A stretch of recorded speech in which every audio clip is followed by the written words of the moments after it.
Ecstasy, ecstasy, ecstasy, ecstasy, ecstasy, ecstasy, ecstasy, ecstasy, ecstasy, ecstasy, ecstasy, ecstasy.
Ecstasy, ecstasy, ecstasy, ecstasy, ecstasy, ecstasy, ecstasy, ecstasy, ecstasy, ecstasy, ecstasy, ecstasy, ecstasy. Welcome to DJs and Beers episode 44. Cheers, guys. Look at this cool artwork. Cheers from Miami. Matt is still hiding. Matt has an energy flash right now.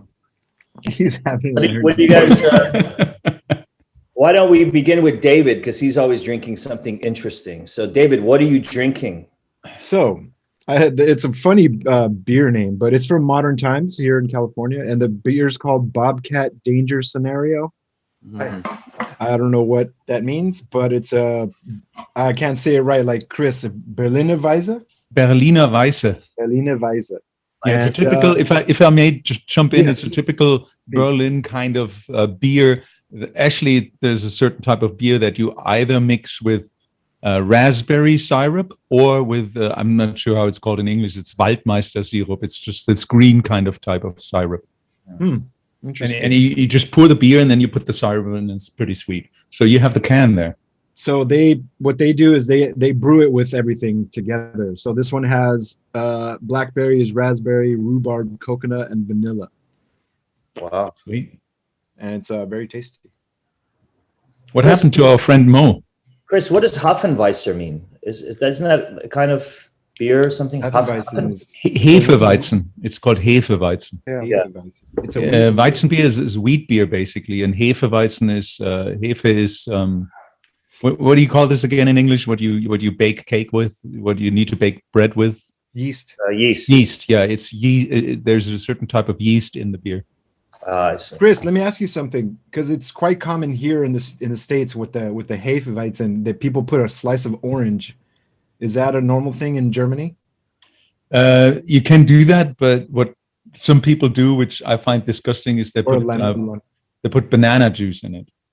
Really? Oh, what? Yeah, it's called Bananenhefe Weizen.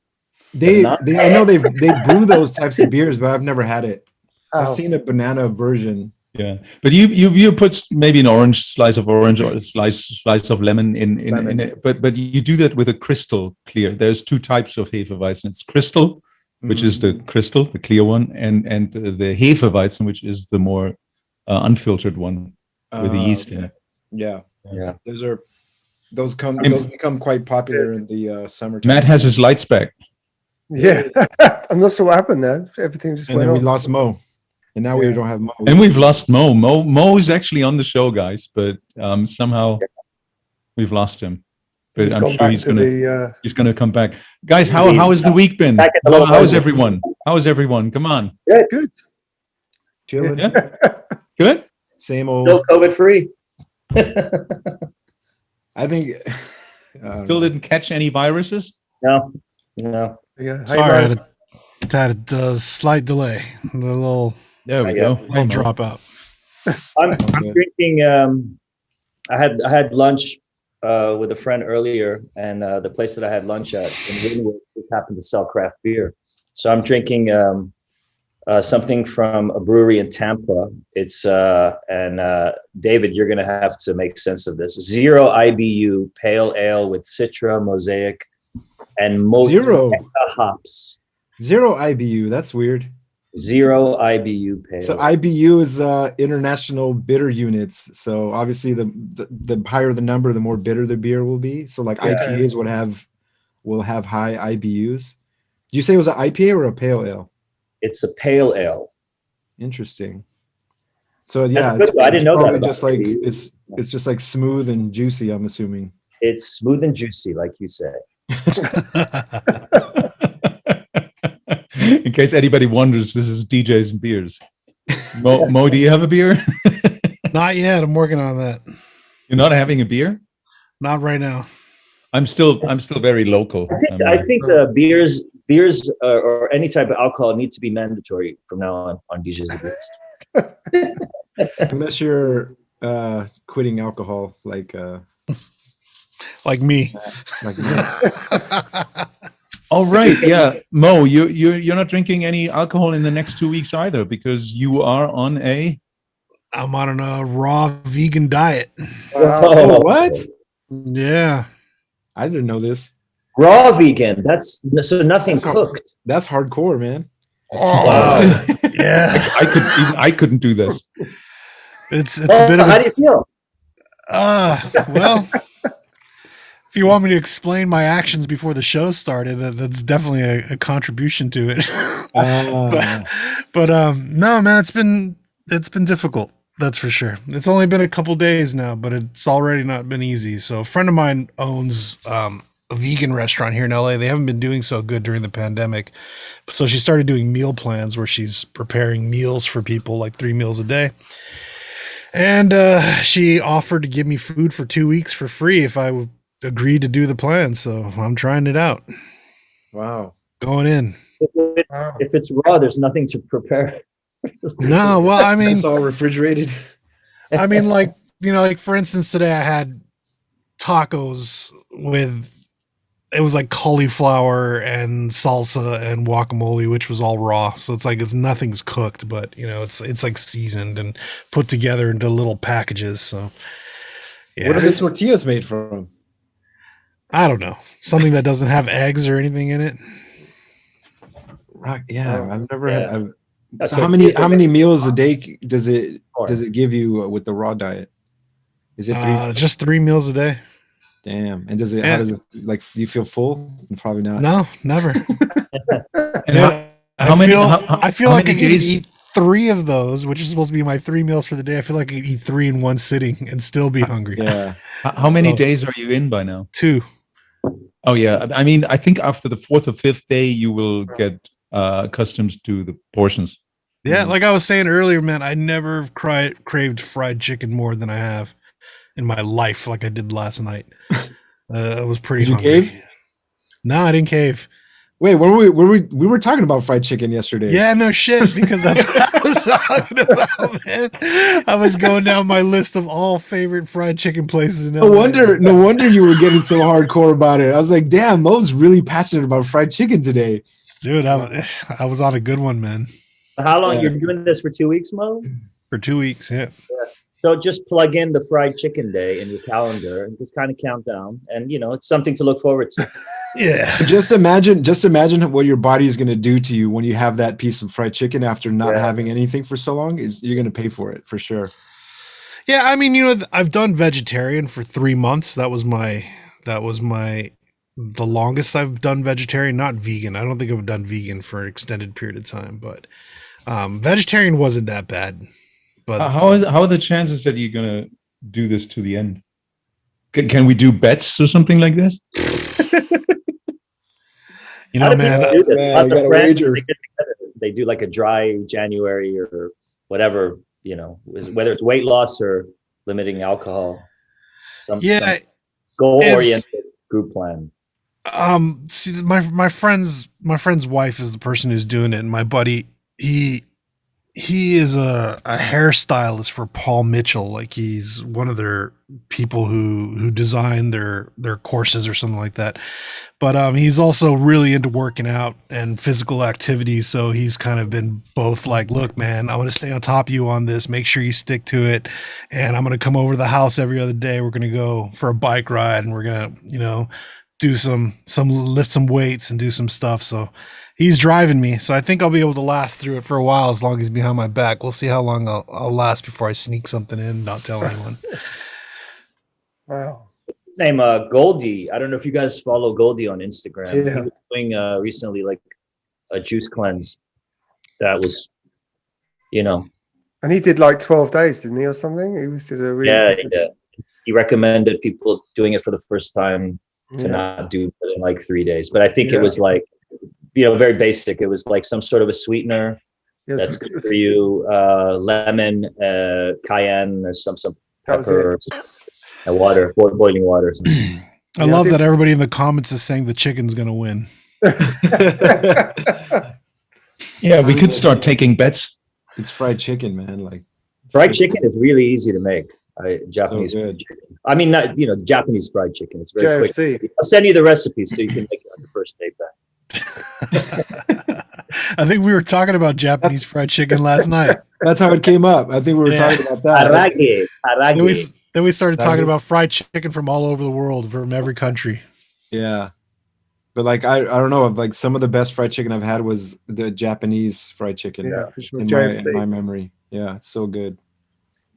Damn, sorry, man. I don't know, like in the South, what they use as far as the batter. I don't know if it's just flour or cornstarch, but the Japanese use like potato starch and cornstarch. I think a mix of different flour, potato starch, and cornstarch. And They get it really clumpy, so that you have those really nice fried pockets of, Is it one of those things that they fry once or twice, or is it just one time? Fry it twice. Yeah, you do like 2 to 3 minutes, and then you take it out, let it drain. You do it in small batches, and then you put it back in for another 2 to 3 minutes. There's a spot here in LA that makes fried chicken with cornflakes. Yeah. Which one was that? That is probably killer. Yeah. I can't remember. Anything I don't have anything to add to this conversation. What's the closest thing that you've had to fried chicken in the vegan version that's really good? Like what would it be? Fried cauliflower or something? Like tempura, I guess, like a vegetable tempura, wouldn't it? That'd be a great name for a restaurant, the Vegan Virgin. Where are you guys going to dinner tonight? I'm going to the vegan Vegan virgin. No, I remember, Chris, we used to go to a vegan restaurant together in LA, and they had a sandwich called the Birdie Sandwich, and it was like a fried chicken sandwich, but I think it was like maybe sultani and like battered and fried. Probably jackfruit. That's a good chicken substitute. Yeah. Jackfruit. I don't remember that one. What was But that place? of course, there's battered and fried stuff. It's just not me. But that place on Melrose that we used to go to, what was it called? The Mexican place. Oh no! Oh, Crossroads. Yeah. Restaurants. Oh, That's fancy great. Crossroads. So good. I mean, you could fry anything; it'll taste good. Even Yeah. a Mars bar. Yeah.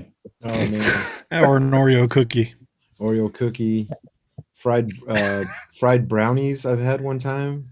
You guys are not helping me out today, man. I was just thinking that we'll just continue to talk about food here right now. Fried food. I know, man. No wonder. So, Sorry, Mo. how have you guys been the last week I'm taking bets. since our last check-in? Who was the guest last week? DJ Pierre, right? It was DJ Pierre. Yeah, it was amazing. Wow, it was amazing to hear that legend, that acid legend talk about his life. I'm super. I'm not sure if I'm too early with this, but I'm super excited for tonight because last week we had an acid legend. This week we have the original. The original last week of acid, and this time we have the original of what rave. Could we say that? Yeah. Is that what it is? I think he agrees. Rave. I'm in my research. I'm not sure he would agree with that, but why don't we bring Joey Beltram in and he can tell us what genre to neatly put him in. He's probably Joey, can you hear us, Joey? Let's see if he. I mean, he needs Oh, to there you know. go. There he is. Welcome, Wow. Joey Beltram, to the show. So nice to have you here. Hey, So, what's going on? We're getting what was that? What were you? What we were talking about? People say you're like the originator of rave. Would you consider that or not at all? nah. Joey, I saw an old interview of you once where you said you are basically making house music, but like with a different edge.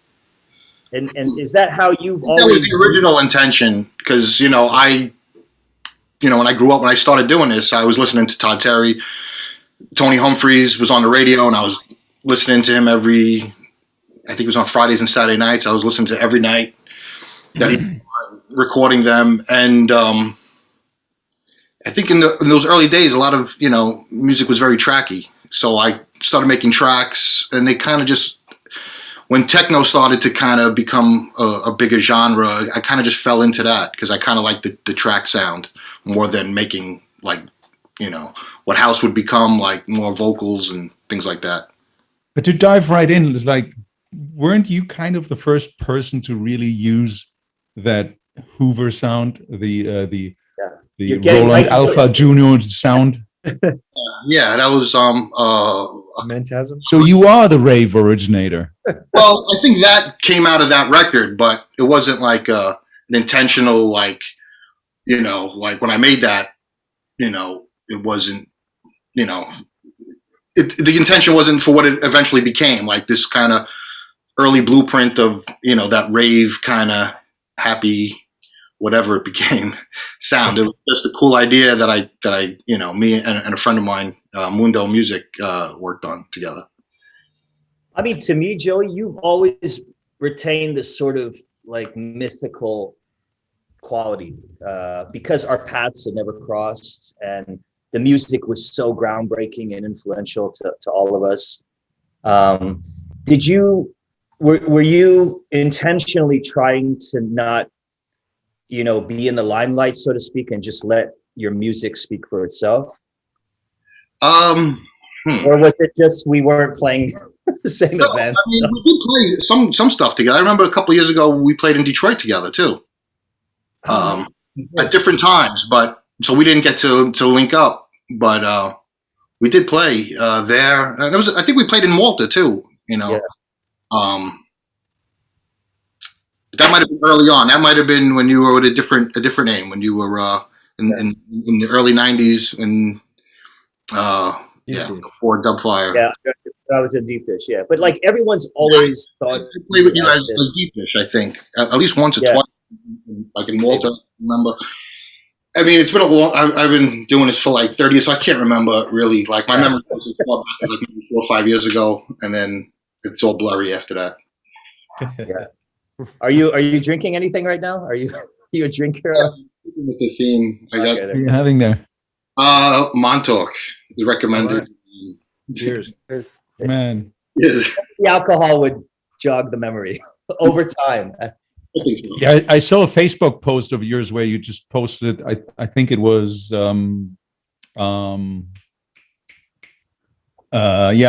got stuck the record on Trésor, the big one. Game. Help me. Game form. Thank you.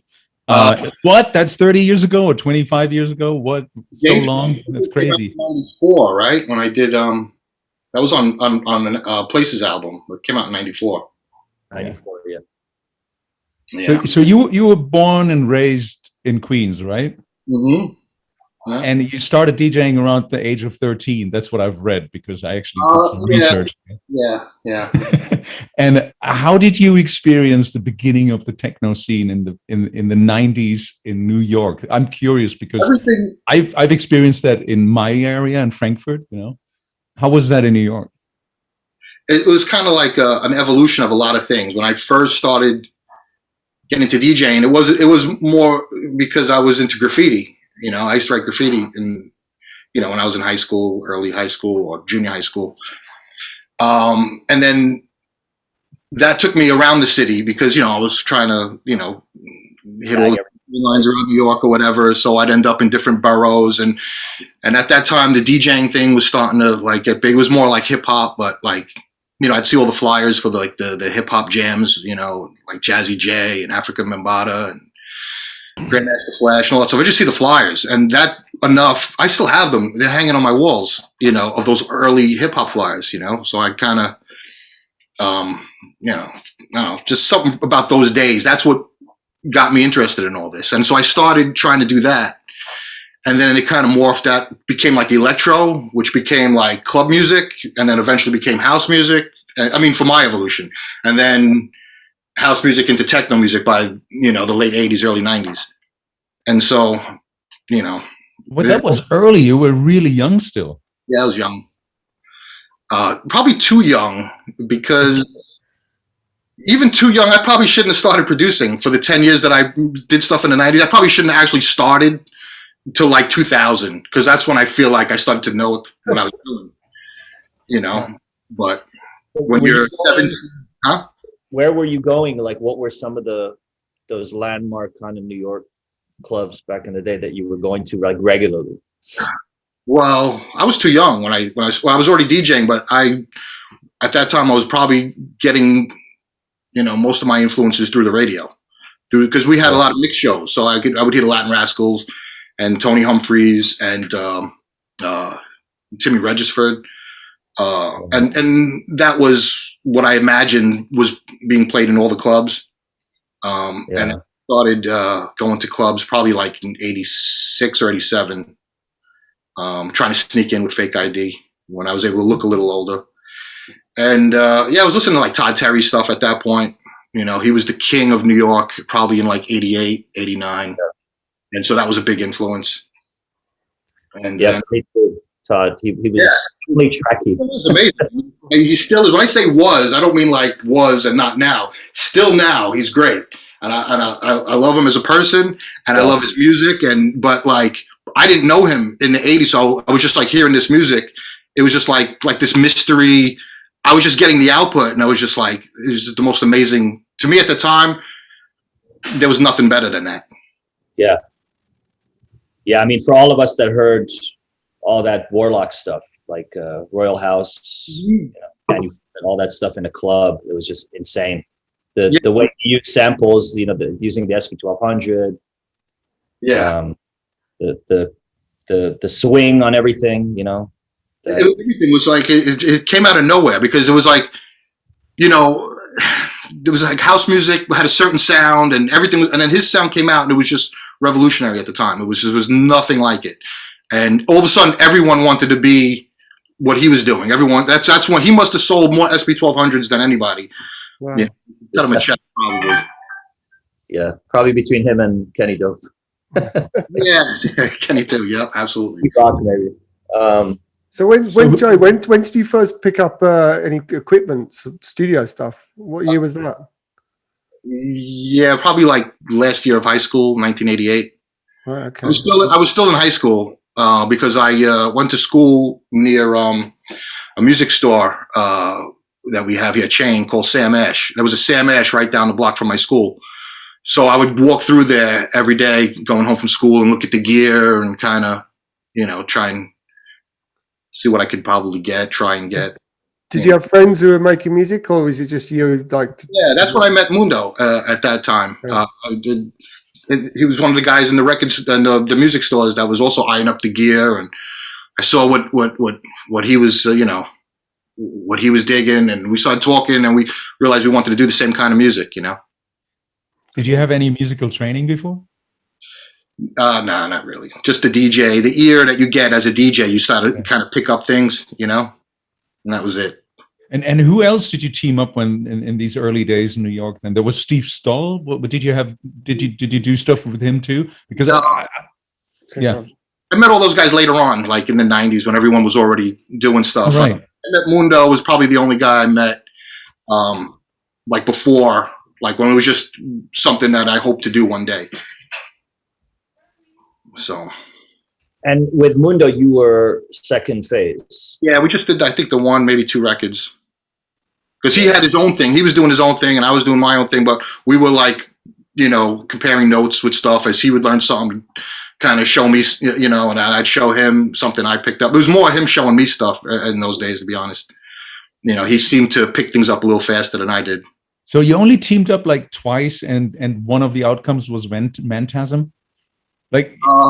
Yeah, I think that was probably the first thing we released, probably maybe the only one. We did one years earlier, and that one never got released. How did you get into releasing in these days? Because I'm curious also how the connection with Nova Mute came about, but that's a little later probably. Yeah. But how did those connections with R&S Records, Transmet, and Nova Mute, and all that stuff come about? Well, I used to do stuff for New Groove under different names. I don't think I did. Yeah, I never did one as Joey Beltram, but I mean, I was credited, but the concept name was different. Code 6, Lost Entity. There was a few of them, I think, and I think he started licensing them to other labels, other countries. I think the Lost Entity record came out on Indisc in Belgium.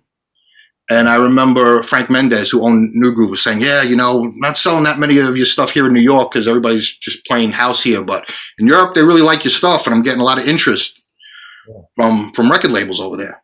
So that had me thinking, okay, well, maybe I should just do a record for one of those labels since they already like my stuff and try and, this way they don't have to go through New Groove to get my stuff. And so I just reached out to a few labels. I think R&S was talking to New Groove about stuff. And then I just kind of like bypassed them and just sent them stuff exclusively, Since Can you explain how that was back in the days? Fax machines, just writing a letter. Writing a letter, yep. Putting a tape in the post. What? That's exactly what it was. I don't know. I mean, I don't know how old all you guys are. I'm sure I'm probably the oldest one in the room, but I don't know if any of you remember when in the early 90s, late 80s, you people would say, "Oh, you got to copyright your stuff. You got to mail it to yourself. You got to take a tape, put it in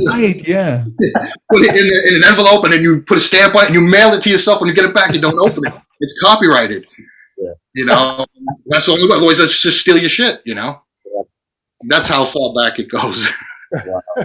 So you worked very closely with New Groove. I know because I have a lot of those early records. Mm-hmm. What was Frank Mendez's A&R approach? Because you would hear a lot of amazing deep house alongside some of the tougher edge, ravier kind of sounds. So the label was really like unpredictable in a nice way. Yeah. What was and to be associated with that, like and you could have gravitated towards either direction. You could have done the New York house, deep house, vocal house kind of thing, but you decided to go in the other direction. What was that a result of like working with New Groove and?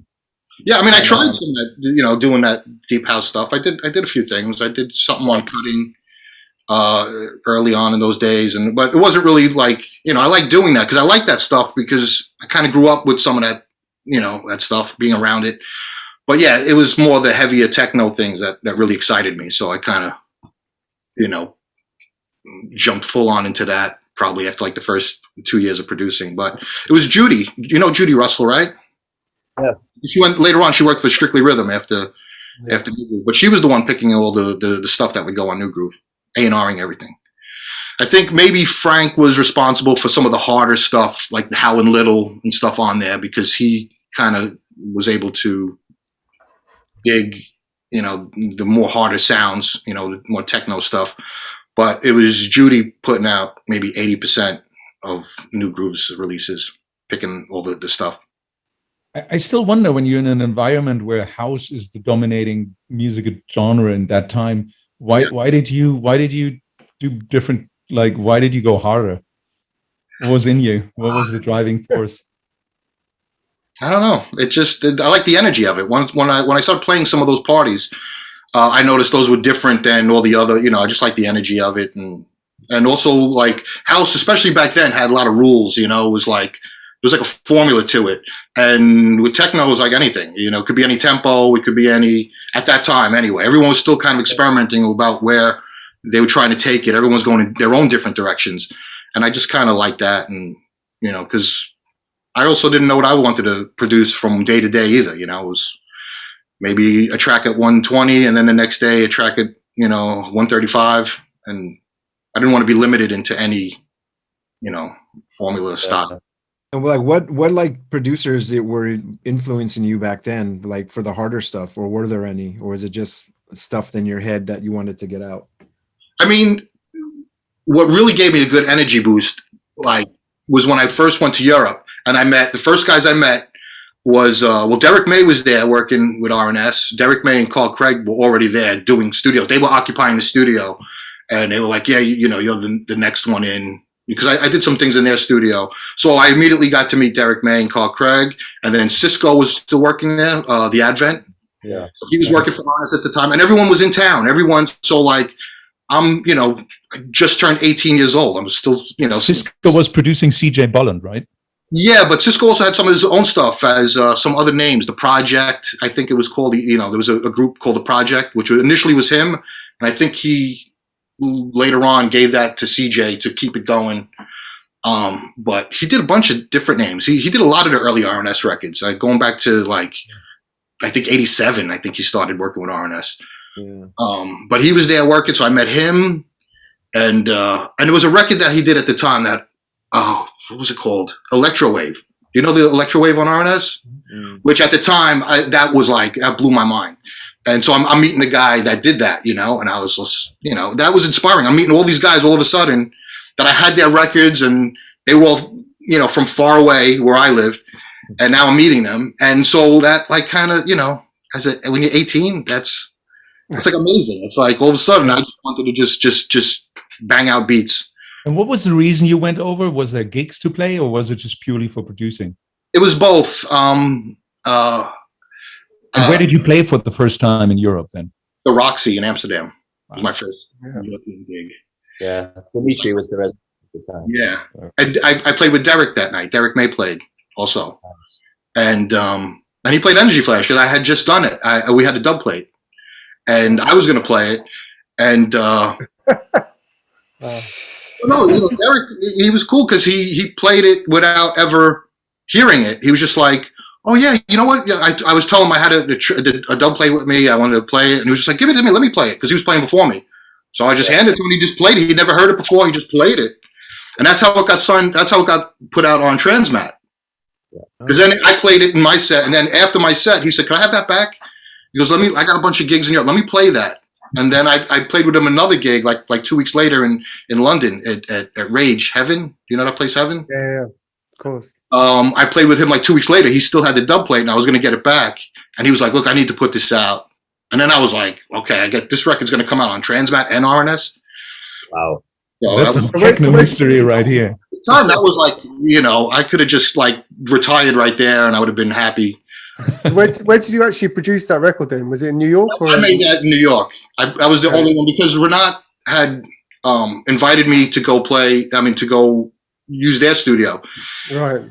And I, How did you produce it? What did you use? Yeah. How did it happen? Well, in my studio, I always just use the same stuff. The first thing I ever bought, like as far as studio gear, was the MPC-60, the Akai MPC-60, which was like an all-in-one station at the time. It was the closest. It was like a sequencer, a sampler, had drum pads, and you could do almost a full record with just the MPC if you really tried.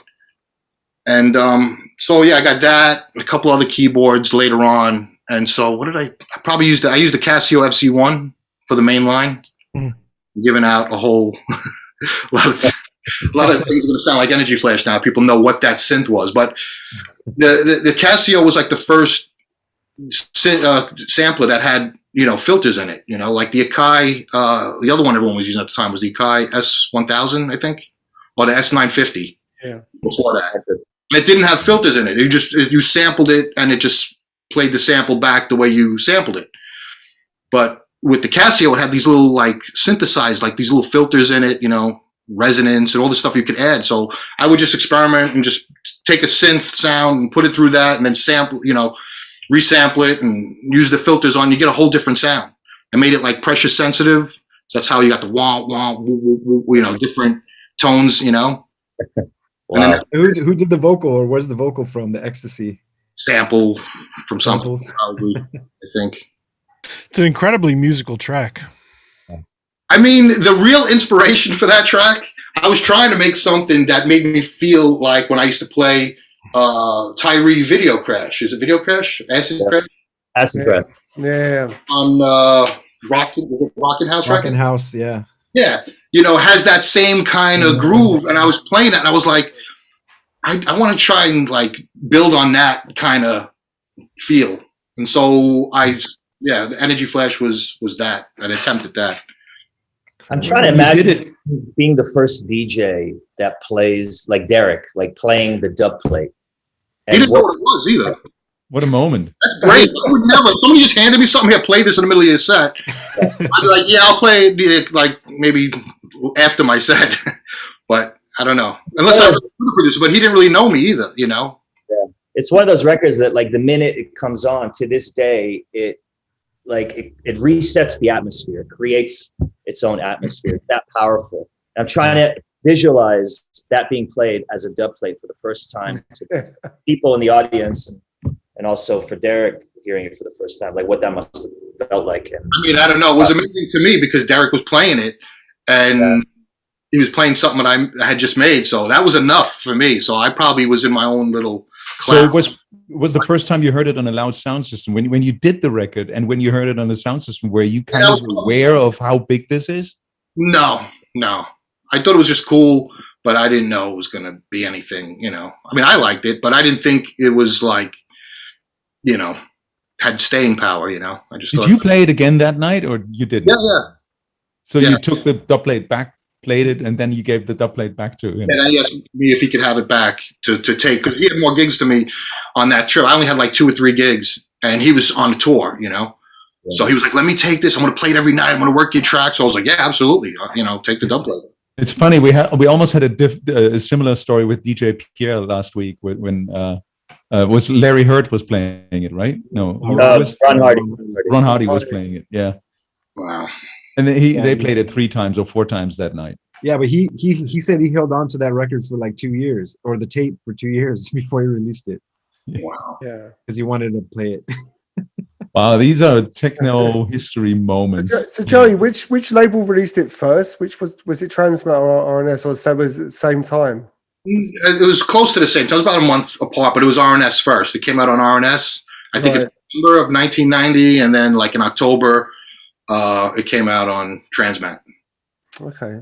And Two at the time, probably 2 of the best labels that you could have ever.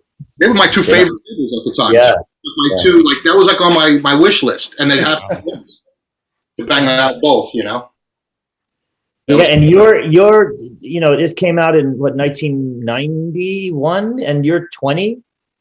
That record came out in 1990. The UK copies, because then RNS had a deal for a little while with Rhythm King, and so certain selections from the catalog came out again. There was like a Rhythm King version of RNS in the UK, and then they released RNS, like Energy Flash and a bunch of other ones, and that's why a lot of people confuse the track. Did it come out in 90 or did it come out in 91? Yeah. The Rhythm King copies came out in 91, but the original Belgian copies were from 1990. Yeah, and Rhythm King were part of Mute, so I guess that extends they had to the time also originally. Yeah. So in 91, Mantasm came out then. Yeah. So that was like the next one. Like you revolutionized techno twice within a year. Two that was years. like summer of 1991. That because that was like the track of the summer. And yeah, can't ask for. What did it feel like to have like to be so successful so early in your career and to be thrust into the international kind of spotlight, because I'm sure you were being embraced by people in Europe, especially the Belgians and Dutch and stuff like that, a lot more than others, but then it started to really resonate. I mean I was 18, so I mean when you're 18 it's over like so quick, because it was just a part of like your youth. It's like you don't really get to enjoy it as you're going through it. It's too exciting for your memories to kind of grasp onto any moments. It's just too much going on. I was back and forth, from New York. I would just come back to New York just to, fill up my suitcase and go back over, and just. I mean, I guess you didn't have. Did you have much success actually in the States? In New York, were you touring much in the States, or only after the initial success came from Europe? When they heard about the things that were going on over there, the bigger parties, and that I was playing a lot of. Then all of a sudden, but when I lived in New York, before that happened, like in the New Groove days, and I did stuff on like Easy Street, a lot of those New York mainstay labels at that time of the '80s, I didn't really have too much success then in New York. It was still, but that stuff got noticed with those labels like RNS and those guys. Those labels were interested because they were fans of Easy Street and New Groove and labels like that. You were coming to California quite often, right? Yeah. You were coming to California quite often, though. I didn't start going to California till probably like late '91. Yeah. Then I was going there a lot, probably. Like early '90s. Yeah. How did you experience the rave scene there then? Was it totally different than in New York? Or definitely different than in Germany or in Europe? At the time, the only place I know that had like a full-on rave scene in those days was in like LA, San Francisco, like on the West Coast. They had rave, but it was a different vibe. It was more like, I don't know how to describe it. They were more like trying to recreate Woodstock kind of, face paint and stuff like that. Like, the candy ravers. Yeah, the candy rave scene. And then in Europe at the same time, it was just this more like about the music, about the vibe, and not so backpack. So how was that feeling? How was that feeling going from like New York parties to like Europe, where it was a whole completely different vibe? New York at that time was more about the clubs. It was like Limelight and Palladium, the Tunnel, and so that was still cool because those places were still iconic. They'd been around in the '80s, and so they were still like iconic places. People like were coming over from Europe just to play those clubs because they just kind of had like this legendary kind of. It was cool to play those. Yeah. Especially since they wanted no part of me in the late '80s when I was trying to get, my foot in the door. Yeah. Then when I eventually did, it was kind of cool.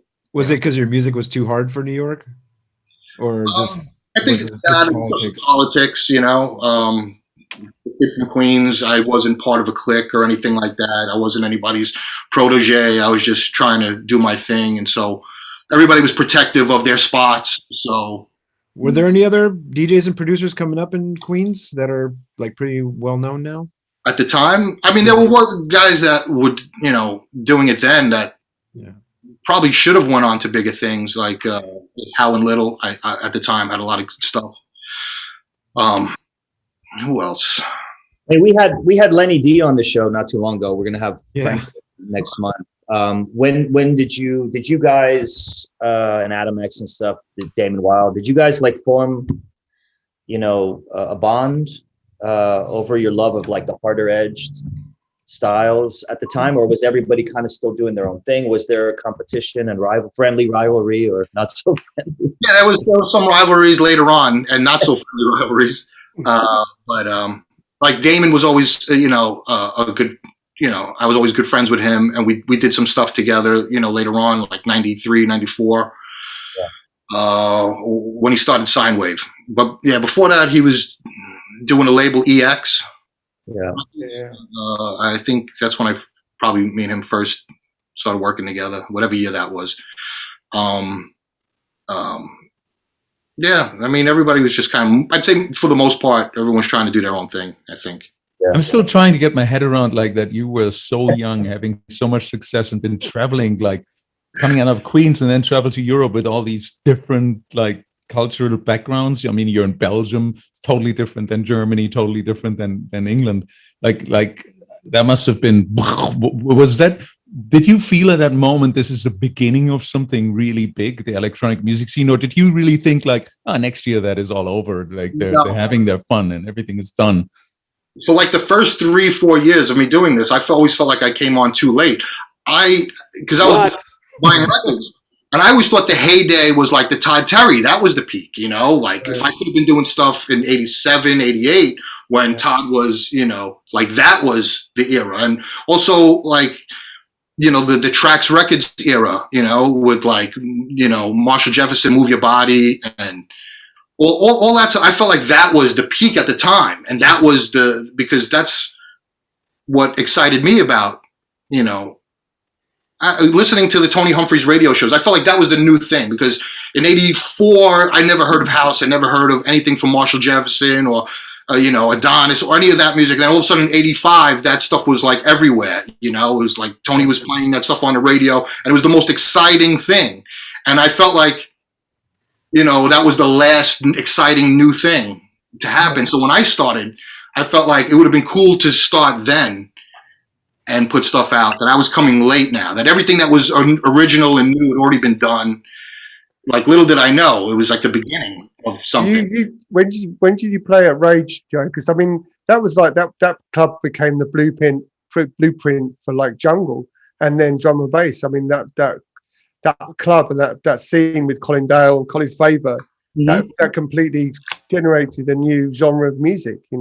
Yeah. So that was, even though it was the kind of tail end of the kind of acid house scene in the UK, So yeah, it was still fresh, with Fabio, with Groove Rider, Colin Faber. It was, I think me and Derek were the guest DJs. Oh wow! Because that was an amazing club. That was incredible. He played the week before me. I saw him play there, but I played the following week. Okay. Wow. But yeah, that would have been like late 1990. And when was the first time you went to Berlin? When? Probably also in 1990 at the very end, like around Christmas time. I remember going there for the first time. Was that Tresor then the first time? No, I played like in a theater the first time, and then the second time was for Tresor, only like a few weeks later. Because CJ and Cisco, I think, played there first, and they told me about it and got me booked to play. And so I went and I played there. It was probably towards the end of the year of 1990 for the first time. How did the link up with Tresor happen? Well, they as far as playing the club, that happened, like through CJ and Cisco. As far as the recording for them in '94, that came through Jeff Mills, recommended. Oh wow! Because he had done, the waveform transmission stuff, and I was told that when the label contacted me that they got my info from Jeff, and he recommended, me to see if I was, had stuff available. And so they reached out, and I was like, yeah, I could probably do something. And then Gameform came out? Yeah, that was part of that initial. That was stuff that you had lying around? I think it was a combination of stuff I had lying around and then stuff that I had done, to add to it. I mean, you've really released on like the biggest labels in electronic music. Warp Records is there, and Novamute. I just want to know, like, how did the Novamute thing came about? Because that's where you released this JB3, and one of my favorite tracks is Forklift as well, like on Novamute ever. And how did this come about? This connection with mute stuff. That came out through Trezor somehow. They were doing a documentary together, I think, because they released a Trezor compilation on Novamute. Mm-hmm. I think this is like a fuzzy memory, but they were there filming a documentary to go with the compilation, and I met them in Trezor because I was part of the documentary that they did. I guess it would have been whatever one came out in '95, like the first. That was probably like the first Trezor documentary. And then they kind of pulled me aside and was like, "Hey, maybe you want to do something for us." Who was that? Who was running Novamute at that point? It was Seth. Seth already, yeah. Okay. Yeah. He was there filming stuff, and so then me and him started talking, and I was like, "Yeah, absolutely." And did you have a team at the time that, like, who was anybody traveling with you, friends? Not really. Did you have an agent representing you? Yeah. I mean, early on, I was with I think the first DJ like booking agency, because before that, when I first went to Europe, I found out like a lot of those people there wasn't really any international DJs. There was only a couple. But they were getting represented by like agencies that represented like rock bands, I don't know, whoever was popular at the time. Yeah. Like big agencies that booked concerts and stuff, and they only had a few DJs. And I think Eddie Richards started the first like DJ booking agency. It's just going to be DJs, and they started that, and that was like, he had a lot of whoever was like around at the time. At one point, I think it was Todd Terry, Richie Horton, might have been Carl early on, Carl Cox, me, and a few, all with one agency at the very beginning, and then that, I guess, kind of, only lasted about a year, and then everybody started. Then also there was a million booking agencies for DJs after that, and everybody switched. Everyone was with somebody for like 1 year, then suddenly they're with that agency, then they're with this agency, and it was hard to keep track. Did you still feel like you were late to the game at that point? I did, yeah. Up until around '94, I didn't realize like, wow, this is really a new beginning of something. I really, it started to feel that way because I was still, romanticizing those early mid times. Yeah. My first Love Parade was '95, so I was really late to the game. Really? I think we all, yeah. I thought you were around earlier than that. I kind of, so like I said, the '90s, a lot of things get blurred, but I remember, meeting in the late '90s. Yeah, we did, yeah. Yeah. When Chris had hair. I had more hair.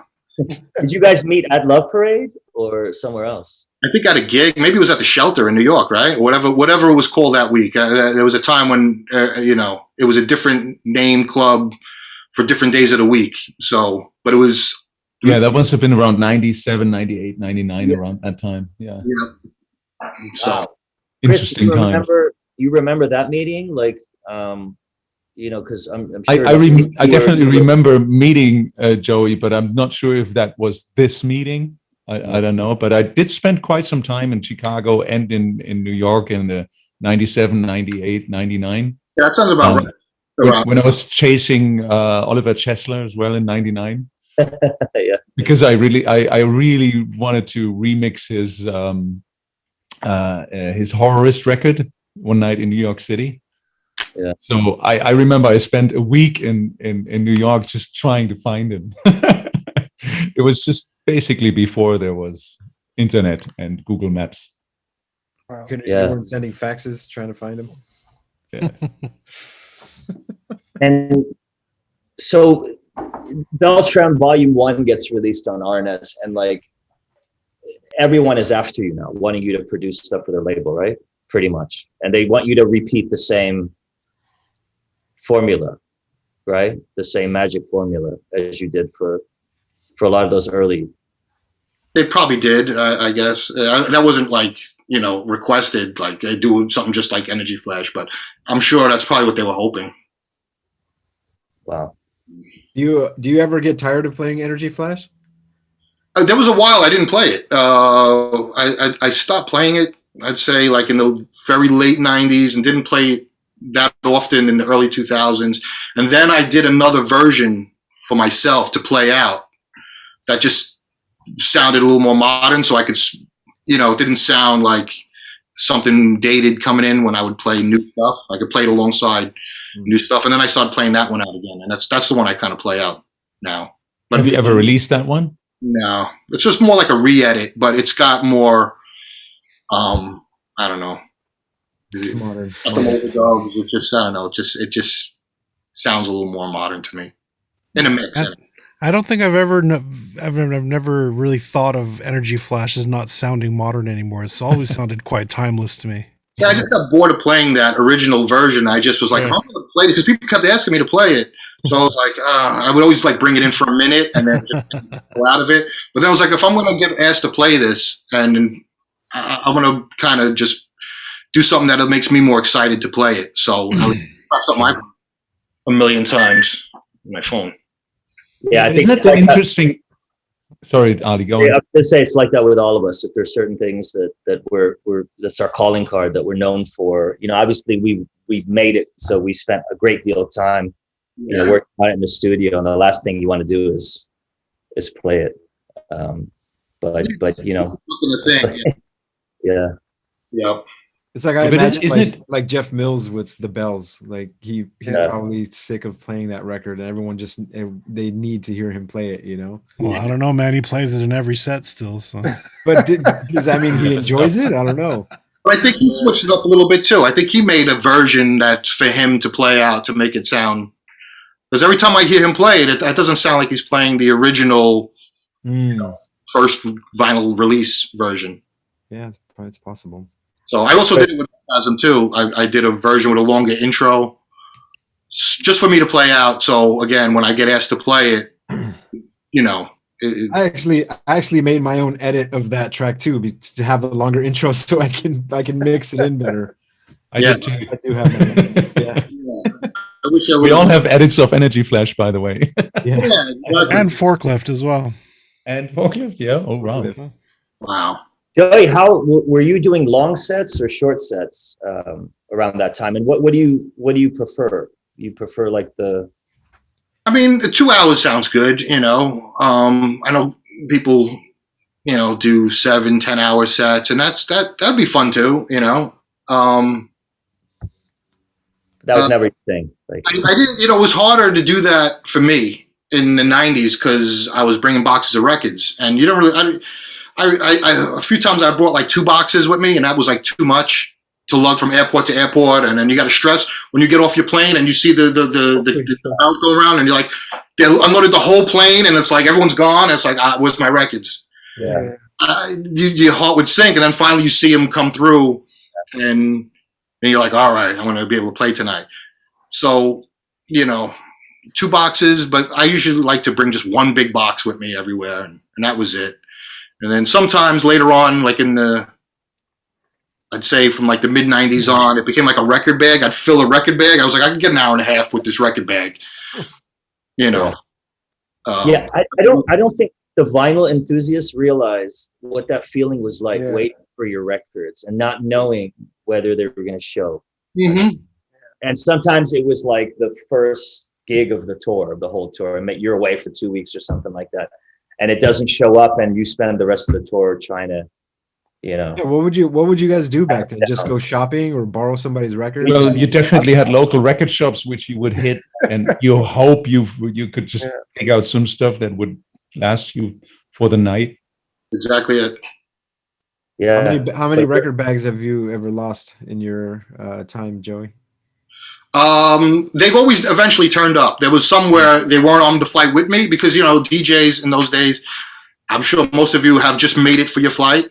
You know, where it's like the flights, you got a half hour and you literally, you just walk in, you go right.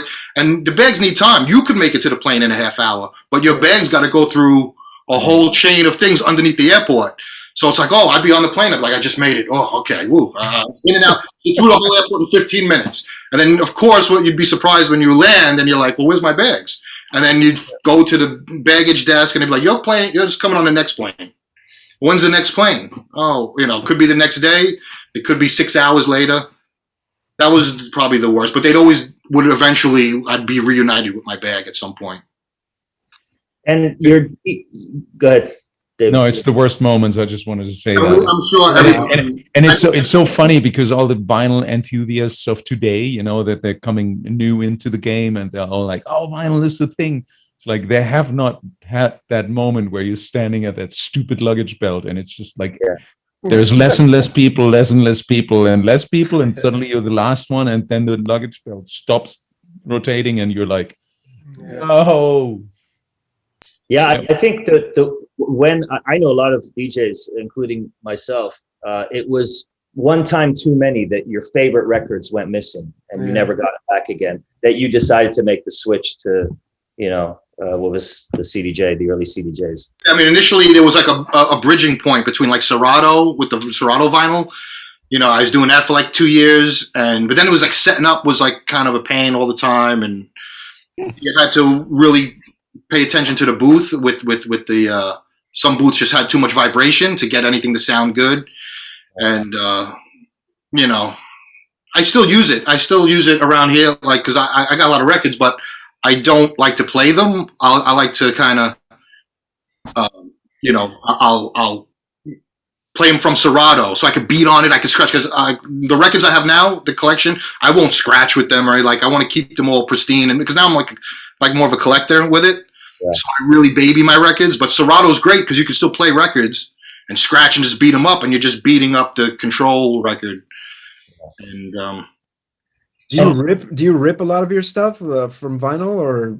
I mean, I just play vinyl for fun now. Like, you know, on the road, it's, you know, I'll use the 2000s. Well, now they got the 3000s. Oh yeah, I haven't played with those yet. I'm a little iffy on. So are you still buying records then, Joe? Are you still collecting records? Yeah. What kind of stuff are you into? I mean, the stuff that I like to buy now, if it's new stuff, it's more, I mean, it's more stuff that I like to collect. I'm not going to play it out. So, you know, it's, I don't really think of like, I mean, you know, I like the most recent thing I bought was probably like something like Rod Modell. Okay. Are you collecting like old house and disco and stuff? Yeah, and then it was for a while I was filling up some holes in my collections from like 80s stuff. Yeah. That I just couldn't get, you know, at the time. But I think all those holes are pretty much filled now in my collection. So, I mean, I don't really collect that much anymore because there's not really a lot that I really need. So if something new is out that's interesting that I really want on vinyl, I'll just buy those. Yeah. But as far as it used to be such, I think back in up to before Discogs, it used to be so much fun, like digging for records and going to. I mean, we used to always go to New York to 21st Century Records in Jersey. John, yeah, John, yeah. We used to go there into his basement to buy like medleys and stuff, and he, you know, and also the record fairs in New York. Yeah, and there's so many great places to go. But since with Discogs, now everyone can get everything. Everything's a click away. If you want to spend $300 on it, and you know, you could just get them. It used to be easy because you could find those records that are like they're selling on Discogs now for like $300-400. You used to be able to find them in a basement, like in John's, for like, you know, $10. Yeah. And then you feel like you got something because you're like, oh, I don't want to let on too. I'm too excited about this record. Yeah. You know, the price will go up if they see. I'll be like, yeah, I might take this one. Yeah, it's crazy. Yeah. Also, like classic record shopping in Tokyo is a whole experience unto itself as well. Like the way they've you know They know what they got. They have, There. You can't. You're not. yeah, they have somehow like they've restored everything to like its pristine condition with like amazing clear plastic sleeves. Everything looks perfectly like organized and yeah. Slightly off topic, but the Perseverance rover just landed on Mars 3 minutes ago. Oh wow! Wait, when did they send that? Way off topic, but Yeah, sorry. I just hey, Techno Mars. Mars. Anyways, Congratulations. Joe, you told me you were living. I didn't know this. You were living in Berlin for a while, right? Yeah, I was there for like 7 years. Wow. Okay. Really? Yep. What years? what was that period like? 2009 to like 16, 17. Oh, pretty recent. Yeah. Wow. Yeah, I think like from 2009 to like 2017, and then I moved back. My daughter was in school there. My daughter went to the JFK. Okay. Wow. Nice. Yeah. And do you miss it? I mean, are you happy being back in the States? Yeah. But I miss it a lot. I was right by Mauer Park on all those new buildings they put new like around 2009. I was like the first one to move into that building that I lived in on Rupina Strasse, and Bernauer Strasse, corner of Rupina and Bernauer Strasse. Nice. That's where I was. And was the move to Berlin just because it was easier for gigs, or what was the main? Yeah, I mean, my daughter was starting kindergarten at the time, and I was traveling a lot, and I'm sure I know a couple of you are dads. When when they're like really young, my daughter was like 1 year old, and I was traveling. I would be away for a month, and when I would come home, she wouldn't recognize me. Like she'd be like, "Who's this guy?" Yeah. And I was just like, "Oh, Wow. Away. So I was just like, let's all just move to Europe for a little while. I mean, you've seen Berlin go through then like such a drastic change, right? I mean, you were there from the. Well, I've seen it in the beginning. start. Yeah, when the wall came down, it was completely unrecognizable than like it is now. Yeah, and you were playing the May Day parties as well, the big festival. Yeah. That was in Cologne, I think. They would do that. Dortmund. In Dortmund. Well, the first one I think was in Cologne, wasn't it?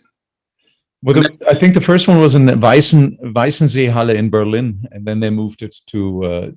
There was one in Cologne too. You're right. Yeah, it was one like around '92. I think they did one in Cologne. I remember that. But the Weissenseehalle was the first one in '90, I believe. No, I didn't do that one. Yeah. I wanted to ask you about the German sort of the techno scene and that. I mean, did the scene over in Europe, did it influence your sound? Did your BPMs go faster and faster? Yeah. Or did you influence the sound in I don't know. I mean, I was definitely influenced by everything that I experienced over there. Every time I'd go over there would be something, I mean, in the very beginning, like you talk about friendly rivalries, I had like a little friendly rivalry in the beginning with Frank D. Wolf, who I loved, his productions, those B-sides, volumes.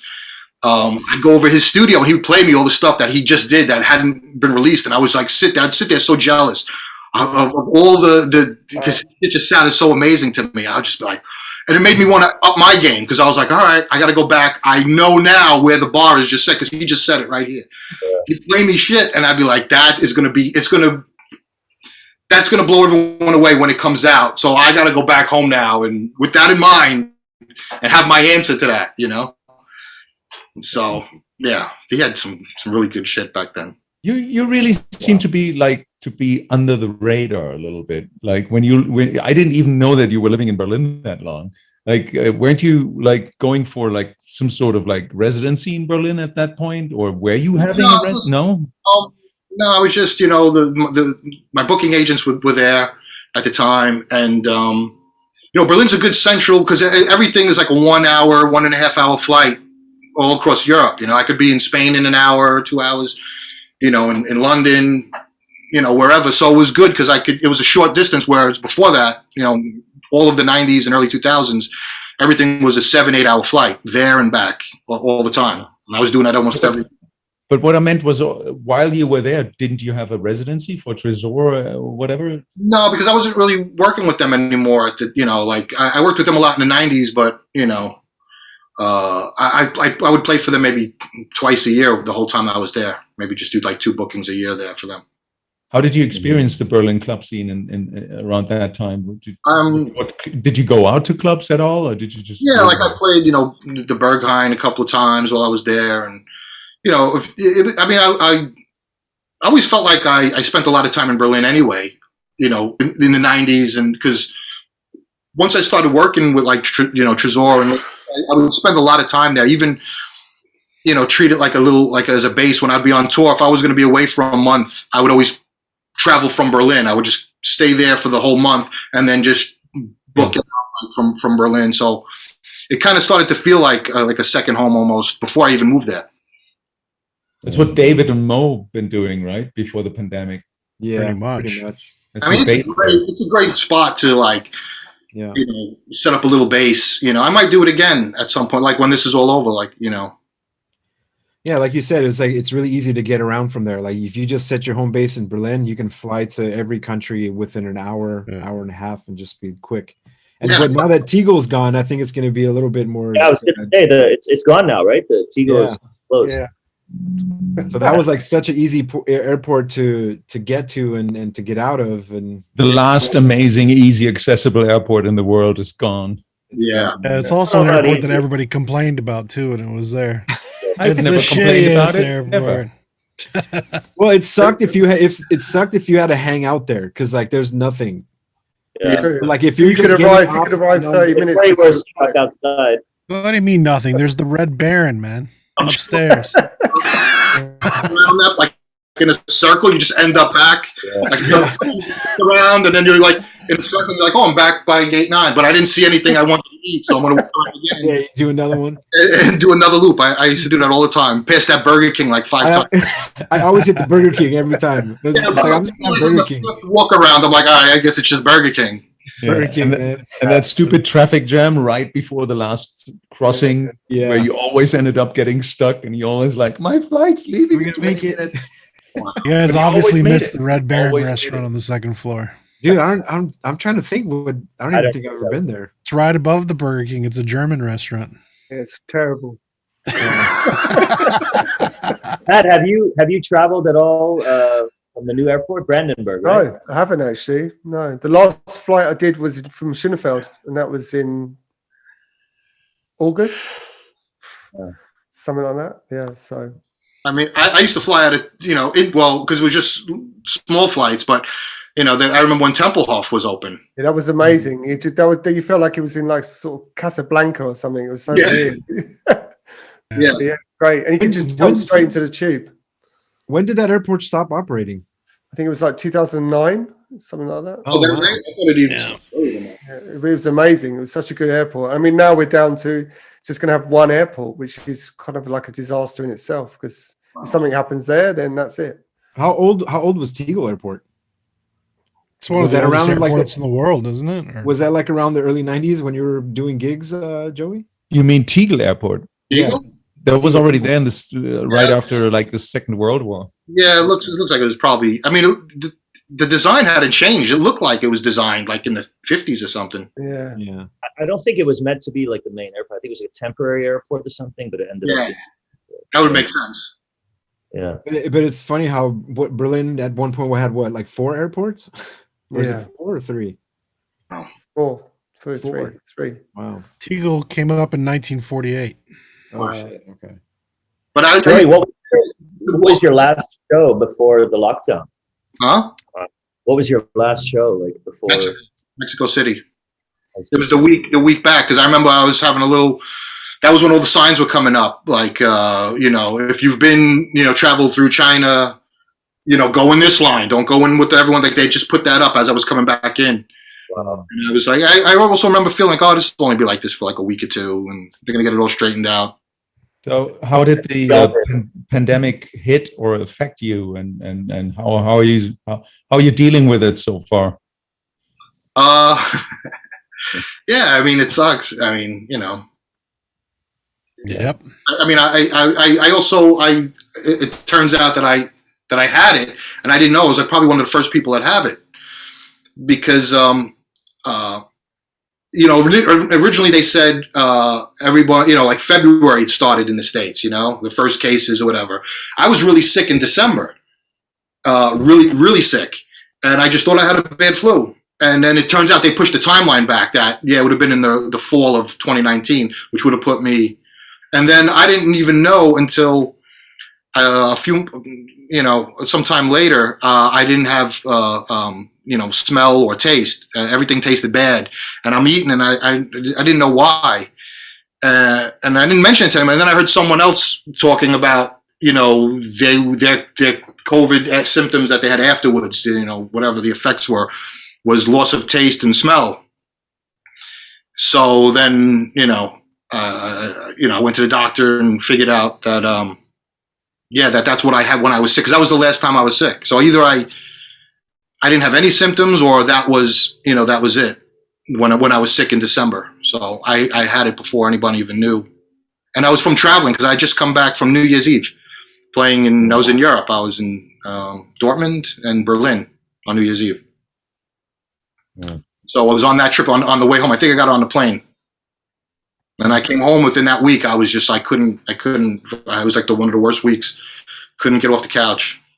Oh, you had it pretty bad then. Wow. Yeah. But I didn't know. Like I had no idea. I just thought, okay, it's just a bad flu. It happens, I guess. Sometimes it's like this. And then it wasn't until like I said, later on, like, a month or so later, I all of a sudden, everything just started tasting and smelling shitty all the time, everything. And I started Googling things to find out why, because it wasn't coming back. And then I found out through that, and then initially with the COVID stuff, I never heard the link between the loss of taste, so I didn't make the connection. And also, the first cases were in February and not in December. So I was like, it couldn't have been that then. And the loss of taste happened a month after? Yeah. Whoa. How long did that last? It's still kind of, things still taste kind of shitty. It's not as bad. It's gotten better. It's improved a lot. So it's maybe like I'm like 90% back, but there's always still some things that I used to love still taste like a little, like almost like I'm eating something rotten. Like fried chicken? Or bacon. I haven't had fried chicken in a long time. So. Oh, that's crazy. And are you vegetarian or no? You're not vegetarian. Huh? You're not a vegetarian, right? No. No. He just doesn't like poultry. Have you been making a lot of music then during the lockdown, or being productive? I probably should be making more than I have. It's hard, to be inspired with a lot of the stuff that's going on. Because I'd always make more music when I was out playing. It's usually coming back from a trip. All the experiences are still fresh and new in your head of everything you've heard, on the road and just being around that whole DJ culture vibe or whatever. Yeah. When I'd come home, that's when, I'm inspired to make stuff, But when you're just sitting around, I'll work and then you think it's sounding good and then you come back the next day and you're like, yeah, this isn't. I wasted like 10 hours on this. And so going back then to when you made Energy Flash, were you actually able to play this kind of music prior to that? Were you actually playing rave tracks in clubs? I was, yeah. Yeah. I mean, in New York before you were traveling to Europe. Yeah, that was like an underground scene for it, The Limelight, you could get away with playing that stuff there. So I'd play, in those places, and you could play. Did you have like a residency, or were you just sort of jumping around from club to club? With the Limelight, I kind of had a semi-residency. It wasn't every week. It was like twice a month. And it would also been Mills, and he was doing the same thing where he was playing maybe every 2 weeks, also something like that. So were you playing a lot of imports then? Were you buying a lot of records from Europe then? Yeah, from like '89 on, it was like all mainly trying to find imports. This is exact. I mean, Robert Hood said exactly the same. He said that in Detroit they were mostly buying like imports. That's what basically influenced the Detroit techno, or the harder sound that came after the first wave. Yeah, all this stuff from Europe. So yeah, I mean, after like the initial, I was buying everything. It was all about Trax Records, DJ International, Dance Mania. That was like in the '80s, and then by like say 1989, I started really discovering a lot of European labels. The early R&S stuff, and like in disc. There was a label, Mr. Moto, Wow, Mr. Moto in the UK, Vinyl Solution, Network. I'm trying to think of some of the other labels. The Warp came out around that time and started putting out a lot of stuff. And were you into like all of the new beat stuff as well? The stuff from Belgium? Yeah. Some of it. Some of it was really good music, but then there would always be some goofy part that would just like, killing it with that. Why they got that guy talking like that? Is there an instrumental of that? You know, and it would never be. It would be just that one version, you know. Yeah. So what was your go-to record stores in New York to do your shopping? I mean, originally the best place you could go was like Vinyl Mania. High spot. Yeah, Downtown Records. It was like you had to do both because if you made the trip to the city, you know, you weren't just going to go to one. You went to Vinyl Mania and then you went to downtown on 23rd Street and 6th Avenue. And they were very different because Vinyl Mania was all about really like underground house. That was the place to like really learn what was going on. And I met Joey Longo, pal Joey, you know that to work there. And he was picking out records for me all the time. And he kind of educated. I owe a lot to that guy early on. I don't even know if he knows. He probably doesn't even know, like, oh, that kid became somebody, like, in the scene. But I was like literally just an annoying little kid. And he'd be like, all right, yeah, let me school you. You got to get this record. And I'd be like, I got to buy it? Okay, I got it. I guess I'm pick out records. And you just hand me a stack here. But it was always good shit. Yeah. And then I'd go to downtown, and it was more like freestyle club music, you know, the stuff like early, like Little Louis Vega, like that kind of sound. And I also, you know, was really, you know, into that at the time. So I'd buy a lot of those records. Records were only like $2.99 back then in those stores. So, you know, get a lot of records. It was so cheap. Even then, like $2.99 was pretty cheap. But imports were like $10, which was like a fortune in 1987. Yeah, wow. So that's why it took a while for me to start buying imports. Yeah, Did you ever start getting like promos from European labels at some point? I'm sure you did, right? Once you started putting Eventually. Yeah. But they wouldn't really always mail them to me. You know, in the beginning, I'd just get them when I was there. I would make my rounds. I'd go to the label offices, introduce myself, and then they'd start just giving me, oh, take this, take this, take this. And sometimes I'd have to buy another box to go home with just from all the records that were gifted to me. Wow. Sometimes record stores. There was a really good record store in Belgium called Target Records, which was a label also. And I guess the guy who owned the label also worked in the store, and he just gave me a whole bunch of records one time. But that's back in the days when you would do like 1,000 copies just promo or something like that. Oh yeah, thousands. You know, just promo. Yeah. Yeah. Like it got annoying because I'd go to my mailbox and there'd just be a stack of white labels, so many labels, and I didn't know. And you know, they've always. I hated getting the white labels too because you didn't know if it was a good record. You didn't know who made it or what it was. I mean, it'd always come with a little sheet, but you know that thing would always get lost. So by the time you played it on the road and you started to really like it, you're like, oh, who did this again? And I would never be able to find the paper that came with the record. Yeah. Just have to draw on the label. They were all marked up with marker. Good track. This one. I don't know who. B1. Like, just to my right, I have like 3 crates of white labels that I'm still trying to go through and just look at the little inner little etching to find out what the hell these records are. Yeah.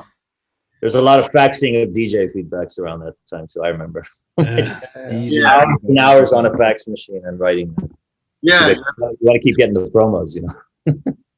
How we miss these good old record store days. And I remember these awkward moments when like the record store owner would like just give you loads of records and say like, this is really good. And you're like, oh, I have to buy them now because otherwise I might look uncool and he's never going to do this for me again. You're basically telling the guy everything you picked out is shit and that makes the music.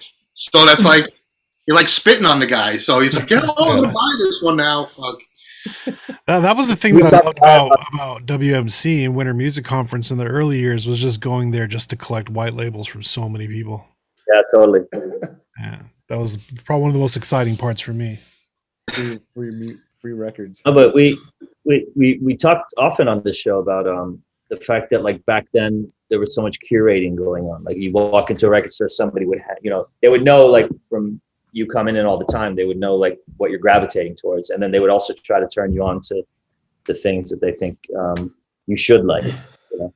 And that was really great. That, like, you know, formed my early education, or pointed me in the right direction musically. Of course, you're discovering stuff on your own, but it's always great to have, like, you know, Absolutely. starting point. Yeah. Hey, Joe, I have a question about this. This is something I found out much later on, that you did that Rotterdam Records, the Heart Attack record with DJ Paul, Oh yeah, like a gabber. It's like a gabber record, basically. yeah. It's from '93. Everybody had a record like in that style in '93. Yeah, that's why I was like, how did that happen, and how did you link up with DJ Paul? Well, I met him. I met him at I don't know, probably like at a party. You know, we both played. I think maybe it might have even been in New York, because they came to New York. There was a time when the Limelight was booking all the Gabba guys, and I met him. You know, he was a cool guy. He's a funny guy. I don't know if anybody knows him.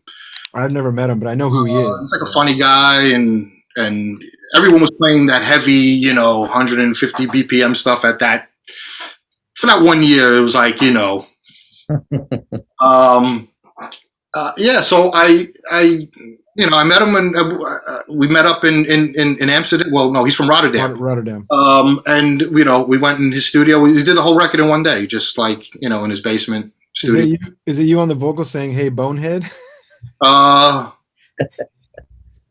don't know if that's me or him. It sounds like a guy with like almost like a New York accent saying, "Hey, Bonehead." That's all. I wonder if that's Joey. It's funny. It could be. I don't remember where we got it from. It could be a sample.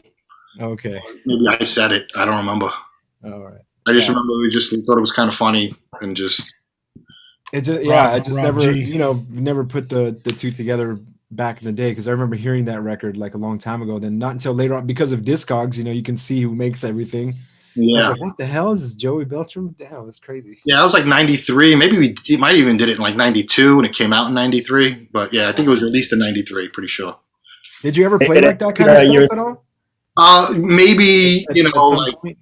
yeah, maybe like the end of '92, '93. You know, during like that one, just a few month period. You know, that was like there was like a time when like all those, you know, big parties were playing that in the main room. So if you're playing in the main room, You gotta bang it. you were expected to play like 150 in like, you know, like from like winter of '92 to like summer of '93. You know, so. Is that at any point, was that the storm raves I keep hearing about that were in New York, or was that much later? No, I don't think I never played any of those. Oh, okay. No. No. Yeah. 150 is back. And I wanted just to say that we're almost back at that. Did you probably notice the revival of the Belgium, let's say, acid rave sound? How did it affect you, like your career in the past years? Have you seen an uptick in interest of old rave records again and re-releasing stuff and stuff like this? I don't really like you know, revisiting things that I already kind of did. So I kind of try and, you know, let everyone else do it, but I'm not, you know, because I kind of, if I've already got it all out, you know, during those times when it was a new idea once, then I'm good with that. You know, now if I want to revisit old ideas and build on them and make them new again, you know, that's fine. How do you feel about the new generation that is really into that sound now, and basically have never experienced the phase before, obviously, because there were some not even born then? No, I mean, I think that's great. I mean, especially if they're inspired by stuff that happened 20 years ago and whatever, and they feel like creatively they could add to that or maybe build something new out of it, then yeah, that's great. That's you know, I'm 100%. What's the biggest difference for you sound-wise from those old days? Like from a technical point of view, from a sound point of view, where like probably my question is, how do you feel about where techno has evolved into? Has it evolved? You know, I think Energy Flash could be coming out today and would be a huge hit, and it would be, and as Mo said, it sounds so modern, it could be out today and like in this year.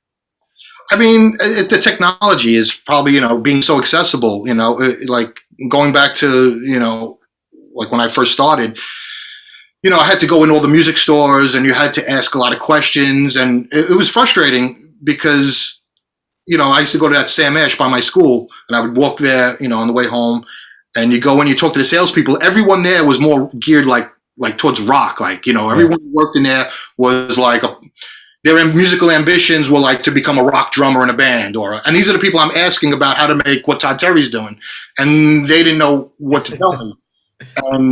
They also were looking at me like, why would you want to do like that? Because I was explaining, well, I got records, I'm a DJ, and I want to sample a track, but I want to put it in under a new beat that I'm going to make. And they were like, why? Like, you're going to sample someone else? I was like, well, you were doing it. And they were just like disgusted with me. Like, just sampling was just like considered like, and so it was hard to figure out how to get things done, like, well, how is Todd doing that? What is he using?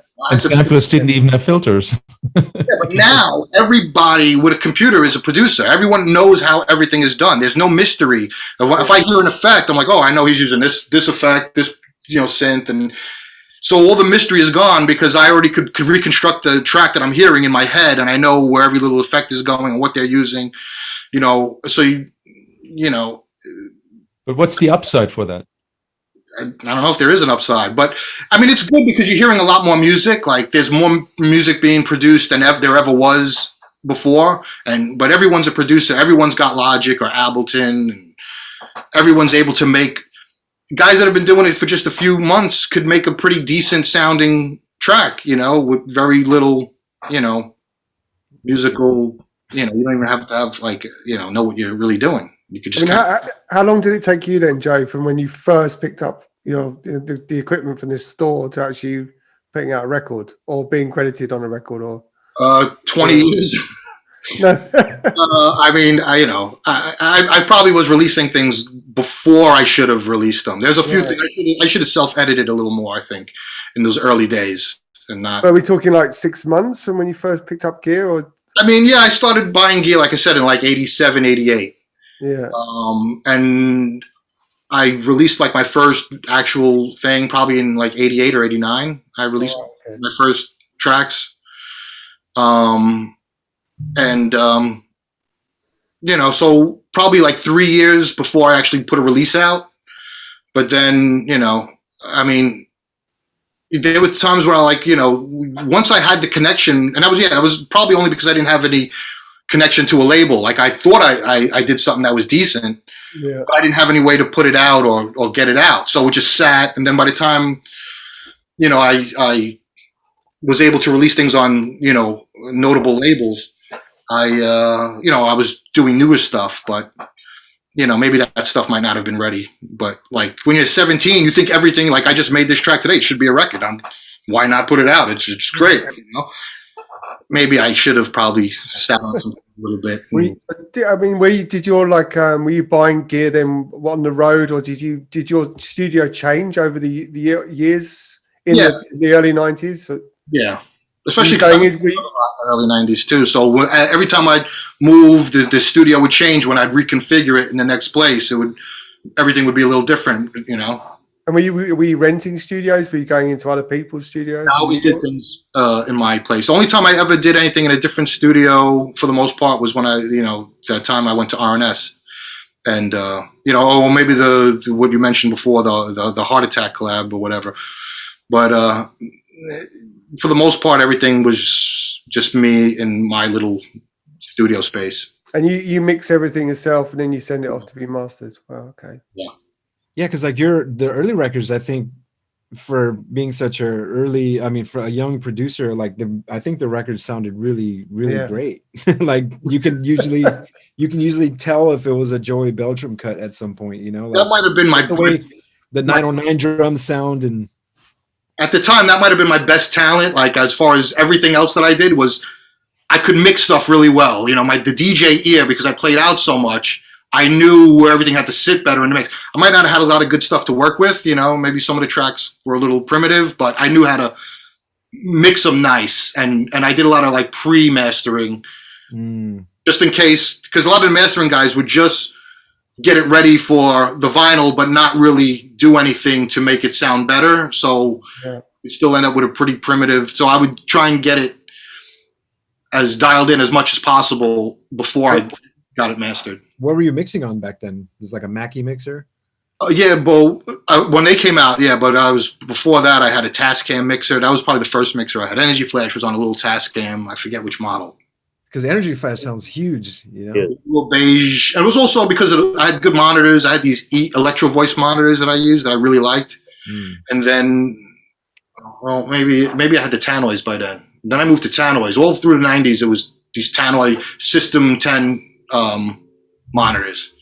So you also felt like the monitors were most important part in your studio? And I think when you're hearing things, you could kind of get them in the mix nice if you could hear it back right, you know, in a true, you know, without the speakers just flattering what you're doing, or you think it sounds good. You get a good set of true mastering speakers, you know, and I was getting everything, you know, just to sound nice in the mix, and using, you know, when I discovered what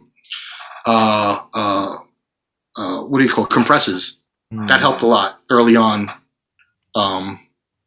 because you could I used to play with the compressors to almost like an effect, you know. Well, it's like, oh, it sounds different when you pump like 3-4 sounds in it at once. They kind of fight with each other in there, and it almost makes a different sound that's not even in there, you know.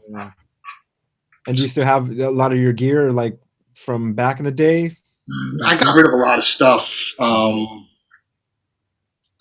don't know why. I kind of regret it now, but for a long time I didn't regret it. But you know, there was a time when Logic first came out, and I started with Logic, and when it was like Logic 5 still, and I was like, "This is the best studio I ever had. The best studio," because you know, back then I had a lot of, you know, analog gear. You got one sound out of it. You know, they weren't multi-timbral instruments. You know, and so it might have made so many amazing sounds, but I could only use one at a time.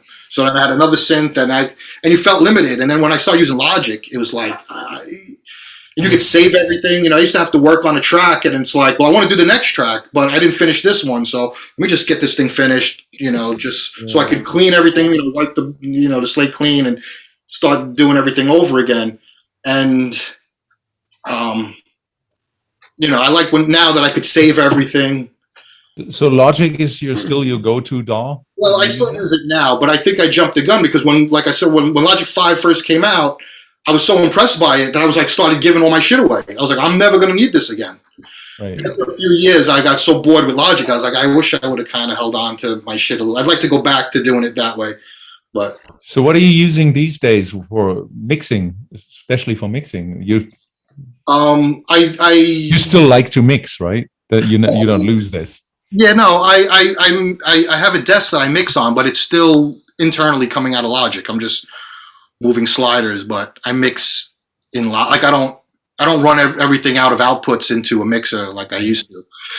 I mean, In the box. you probably should. You know, it's probably a better way to do it, but I kind of got used to now over the last few years with Logic, mixing everything inside Logic. You know. Any certain kinds of plugins that you're using? Just like geek talk here. Yeah, I'm drawing a blank though, but there's so many because there's too many. It's hard to. There's a lot of great stuff out there. Yeah, like my Mac is just filled with stuff, which also kind of hampers creativity when you just going through menus of things.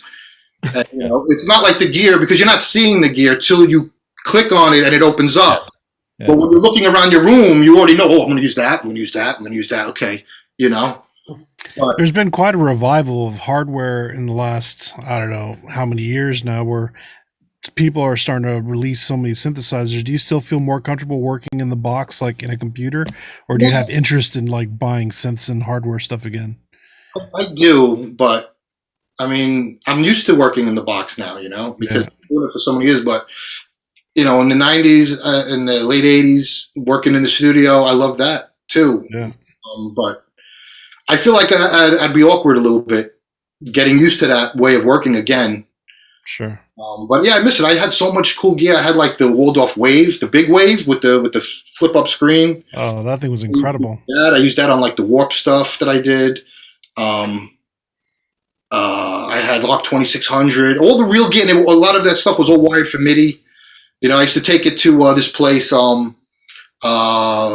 guy Armand from Rogue Music in New York, and he used to do all the MIDI retrofits. Oh yeah, all this gear and give it like new like modern functions. So I would just buy a piece, and I would just take it to him, and he gut it, and I had like what was that synth? the Korg mono. Poly. It had an output with the 4 outputs, Yeah. because it had 4 oscillators, but only I think was it like 2 outputs or maybe even 1. And I don't remember. had it wired where each oscillator had its own Individual output. so then you could get like really cool mixes, which each oscillator you could pan and make it sound so fat. And I had all this guy. I mean, Armin, I think he has his own music shop now, but in the '90s he did all that. You just give it to him and just say, just do the works on it. And I would just he would charge more than what I paid for the synth just to do the retrofitting and everything. Yeah. So I miss all that because I got rid of all that stuff. So somebody's got like some amazing gear that's like custom, one of a kind, out there that I used to do stuff on. Yeah, I'm like you. I got rid of everything too. I kept my NS10s, a DAT machine, and my SP1200. That's it. It's fun. I had to recently buy a DAT. My DAT machine, I kept my DAT machine, but only recently had to go look through DATs for something. And I put it in my DAT, and the DAT wouldn't play. It all seized up from just not working for no one using it for 10 years or more. So I just had to buy another one recently so I could go through my hundreds of DATs. Yeah. See, like, because I was putting together a retrospective project on my 90s stuff.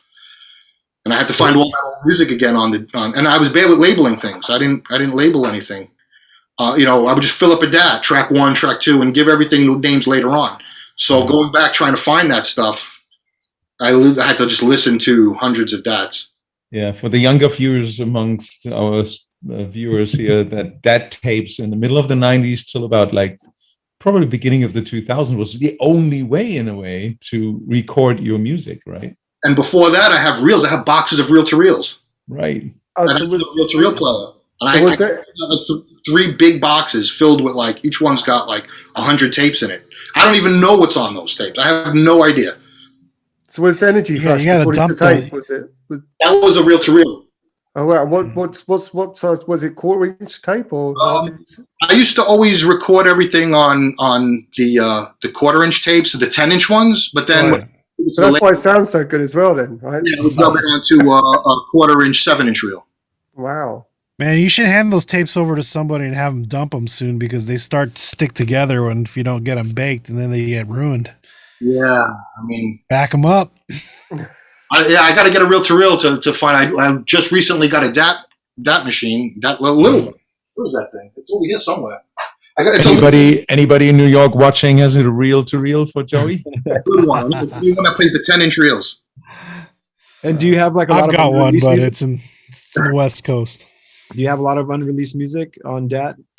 I mean, yeah, because eventually I started to learn how to self-edit a little bit. Not everything I made that afternoon should be released into a record. Early on, it was like, well, I finished this track; it's got to come out. So there was no self-editing. It was like, well, it's finished, so yeah, release it. Are there any plans to revisit these tracks and edit them and release them? Anything good? Maybe I got to listen to them. I mean, some things, it probably wouldn't make sense to release now. Some things I listened to back and I'm like, why didn't I release this? This is better than what I released that year. I go back and listen to other stuff that I released in 93 and 94. I'm like, I did this then with those other tracks and I never put these out. What was I thinking? You probably need someone else to go through that stuff. Someone who's not When you come to New York, let me know. That's why I'm saying that. There might be 1 or 2 good ones in here. So what's the way you're working today? I mean, you're not making that much music during the pandemic, you said, but if you're sitting there, what's your go-to stuff that you're doing now? What do you mean? Like, what am I? It's just in the computer, just in the box. You don't really have any. I mean, it's techno stuff, Yeah. It's stuff that I would play out. Like I'm trying to. Oh no! How are you making it? That's how? Yeah. You always have a different approach at the moment, or you just like sit there and. I always start with a kick drum and a beat, and just kind of build on top of that. Like that's the foundation. I could never just. And I've seen people that just work with the bass line first, or they'll work with something and then they'll add the beat. And I could never do that. It's got to always be, I got to kick, and then I got to start imagining what goes on over that. I always start with the kick drum. Yeah, I know there's people that don't. I was like, I don't know. How do you not? Yeah. But that can be a trap too. It's like boom, No, I know. boom, I mean, I boom, understand the boom, reason. boom. Yeah. 2 hours later. But I need to hear. I need to boom. hear the beat on it. Yeah, it's always just for it like to make sense. and then the kick goes, and then it's like sometimes I'll change that though. You know, I'll change the beat after I got the other stuff. I'll be like, well, now it's not working with that beat, but I need the kick to build on. I need the Yeah, kick. exactly. I start adding. I start from the low ends, and then I start with the high, because then it's like kick, then maybe the bass, and then something else, and then you end up like with the higher frequencies, everything on top. So Yeah. Sounds like a little bit like cooking. yeah, all the low frequency stuff comes first, and then I start to pretty it up with all the little Top with the sprinkling on the top. sprinkling. Is the high end. Throw some salt in there. It's always the same. Salt, pepper, and garnish. That's what it is. That's the word I was trying to think of. Garnish. Are you closely following like what's been released these days right now? And what excites you? What kind of techno excites you? Is there still some stuff that excites you? New stuff that's released? Yeah. I think there's a lot of good stuff coming. There's so much stuff though. You got to really dig for it. Right. But there's a lot to be found, for sure. What are your ways of finding music? I mean, I'll go on Beatport and I'll listen through that. I also listen to other people's mixes on their like SoundCloud pages or wherever they're streaming or putting up their mixes, and you could find interesting stuff by what those people are playing, and then it's like, okay, I gotta find that. Because there are also things that I'll hear when I hear the track, like if I'll listen to it on Beatport, just as a little clip, and it won't really do anything for me. But then I'll hear someone else play it in their mix, and it's like, it sounds better. I hear the potential in it now. It's like it sounds better when I'm experiencing it that way than just hearing its own little, a little snippet. So yeah, I listen to a lot of people's mixes and stuff. Yeah, there's a question that just popped in my head right now. Is how many times do people send you their versions of Energy Flash? Can we send you ours? Like, I'm sure it has happened. Yours, yeah. I'd love to hear them, but yeah, I really don't listen to it. It was a bootleg. There was one that came out on Sony. Put out a bootleg. What? The Graffiti on Mars mix. That's a bootleg. Oh. I never authorized. Renat never authorized, and we got it pulled eventually. But I was like, why did they put this out? Yeah. I think someone was pretending to be me, because the one response I got from them before they stopped responding to me on that was, well, yeah, we did the deal with you. And I was like, you didn't deal with the deal with me. And there's the version that They did a cover of it, or like they reproduced it? It was like a re-edit. yeah. Oh my god! It has I don't know, I have the copy somewhere. I'm trying to remember. It was something else on the other side. It said Graffiti on Mars mix, and it has my name. It says Joey Beltram Energy Flash, so it's not even like a cover version that someone else did. It was released as me, and it says Graffiti on Mars mix, and I don't remember if the original was on the other side or something else. And Sony put it out, so I don't know if they were duped by somebody. And did you hear the P Diddy, the Khalees, Let's Get Up, Let's Get Ill? Did you hear that track? I did. And that's kind of basically your track as well, isn't it? I mean, I don't know. I mean, it's kind of open for interpretation. Like I hear it sounds similar to mine, but I don't know if it's close enough to call. But maybe I didn't hear the right version. The versions that I've heard, I guess it's like it was influence, isn't it? It's the same. it's Kind got a strong influence. So, but nothing that I could really. But I guess it was like maybe Diddy's like homage to you, I guess, in a way. I guess maybe he didn't know. I think somebody did the track for him, probably though. So whoever did it is probably more. If he ever heard of me, he probably hasn't. Yeah. So is it this Energy Flash Graffiti on Mars remix? Yeah, I think that's what you see it, right? It's on the S12. It has Todd Terry's Blackout and an Orbital Chime Ozone track on it as well. What's on the other side? Orbital Ozone. Okay. Yeah, it's a bootleg. It's a complete bootleg that Sony put out. Wow. got an email address on it, graffitiOnMars@hotmail.com. Let's everybody spam them. Yeah.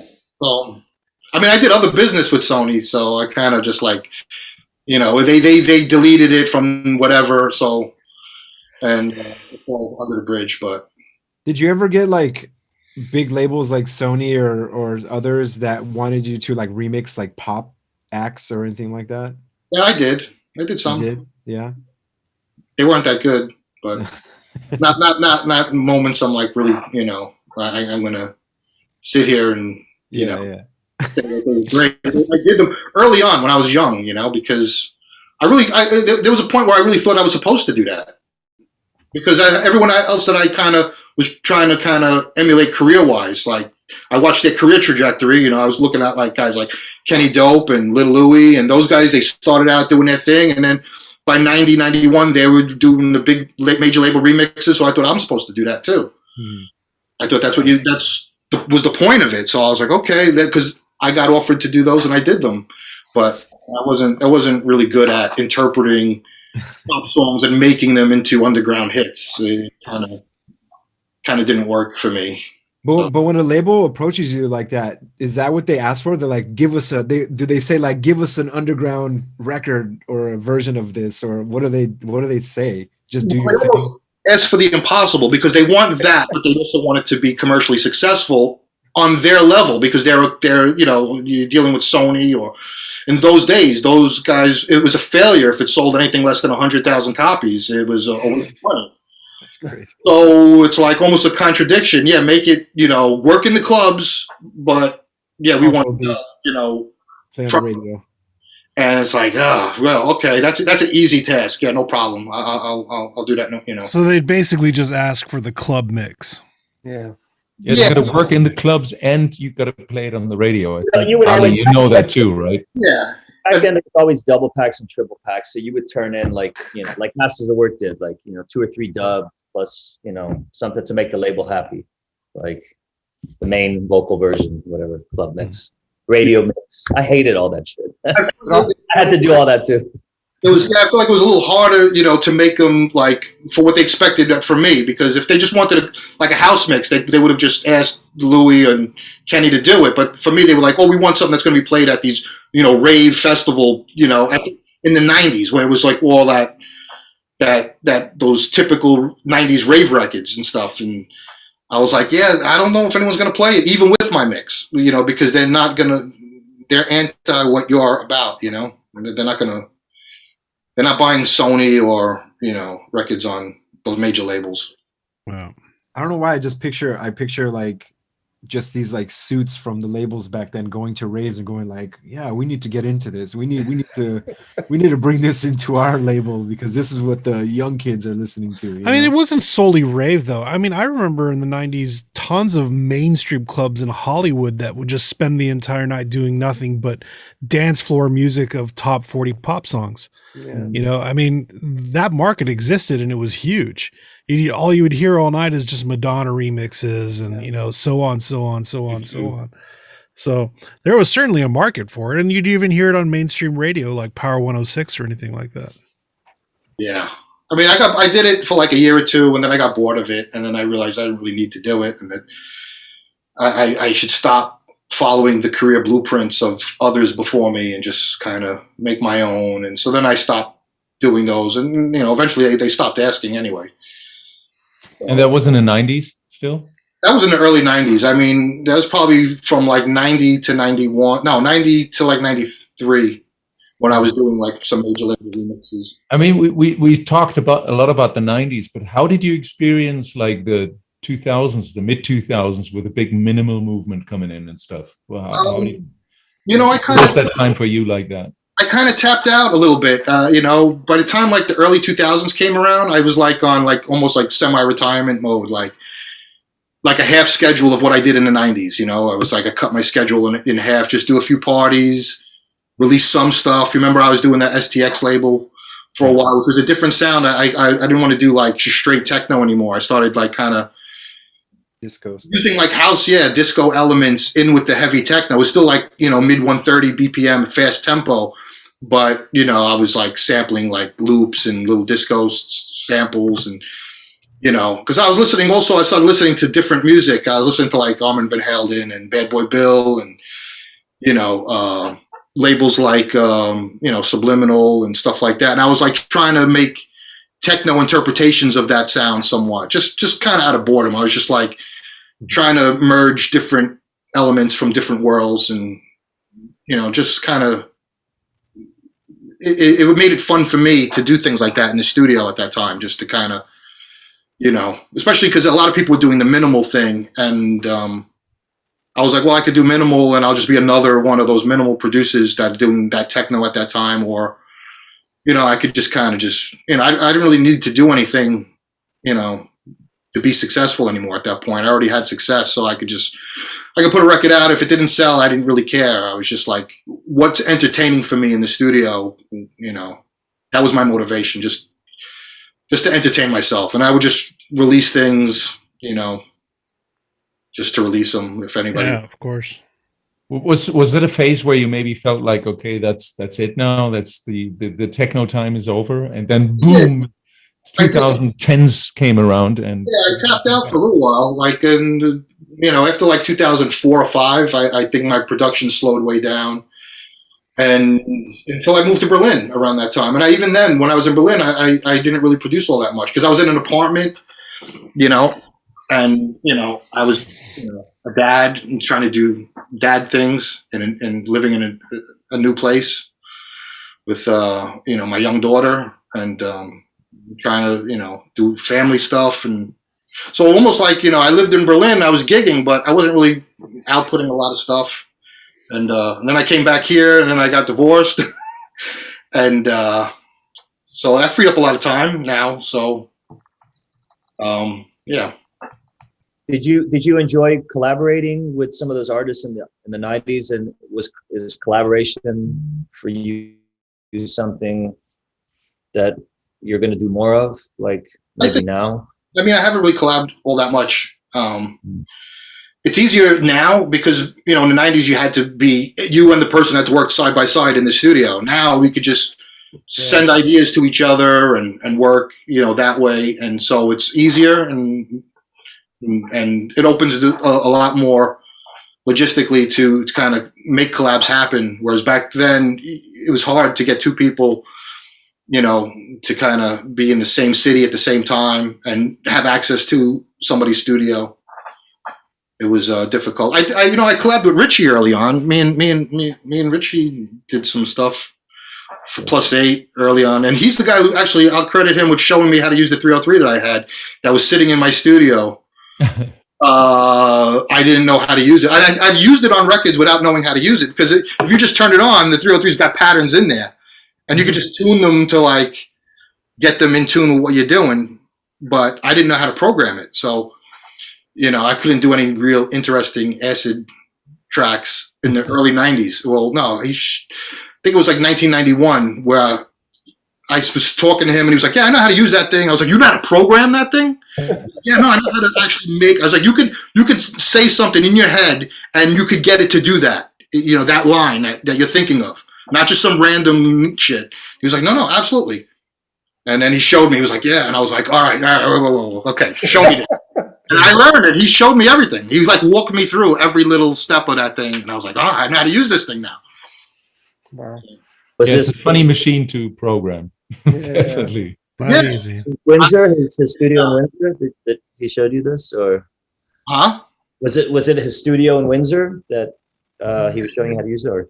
But he was patient because I forgot everything. By the time I got back to New York, I kind of forgot I had it, and I called him up on the phone. I was like, "Look, what are you doing right now?" He's like, "No." I was like, "Look, can you just spend like a half hour and walk me through this? I got it on my lap right now," and I was working with him. He told me everything on the phone. I was like, "All right, I got it. Now I got it. I'm locked in. I got it. Thank you."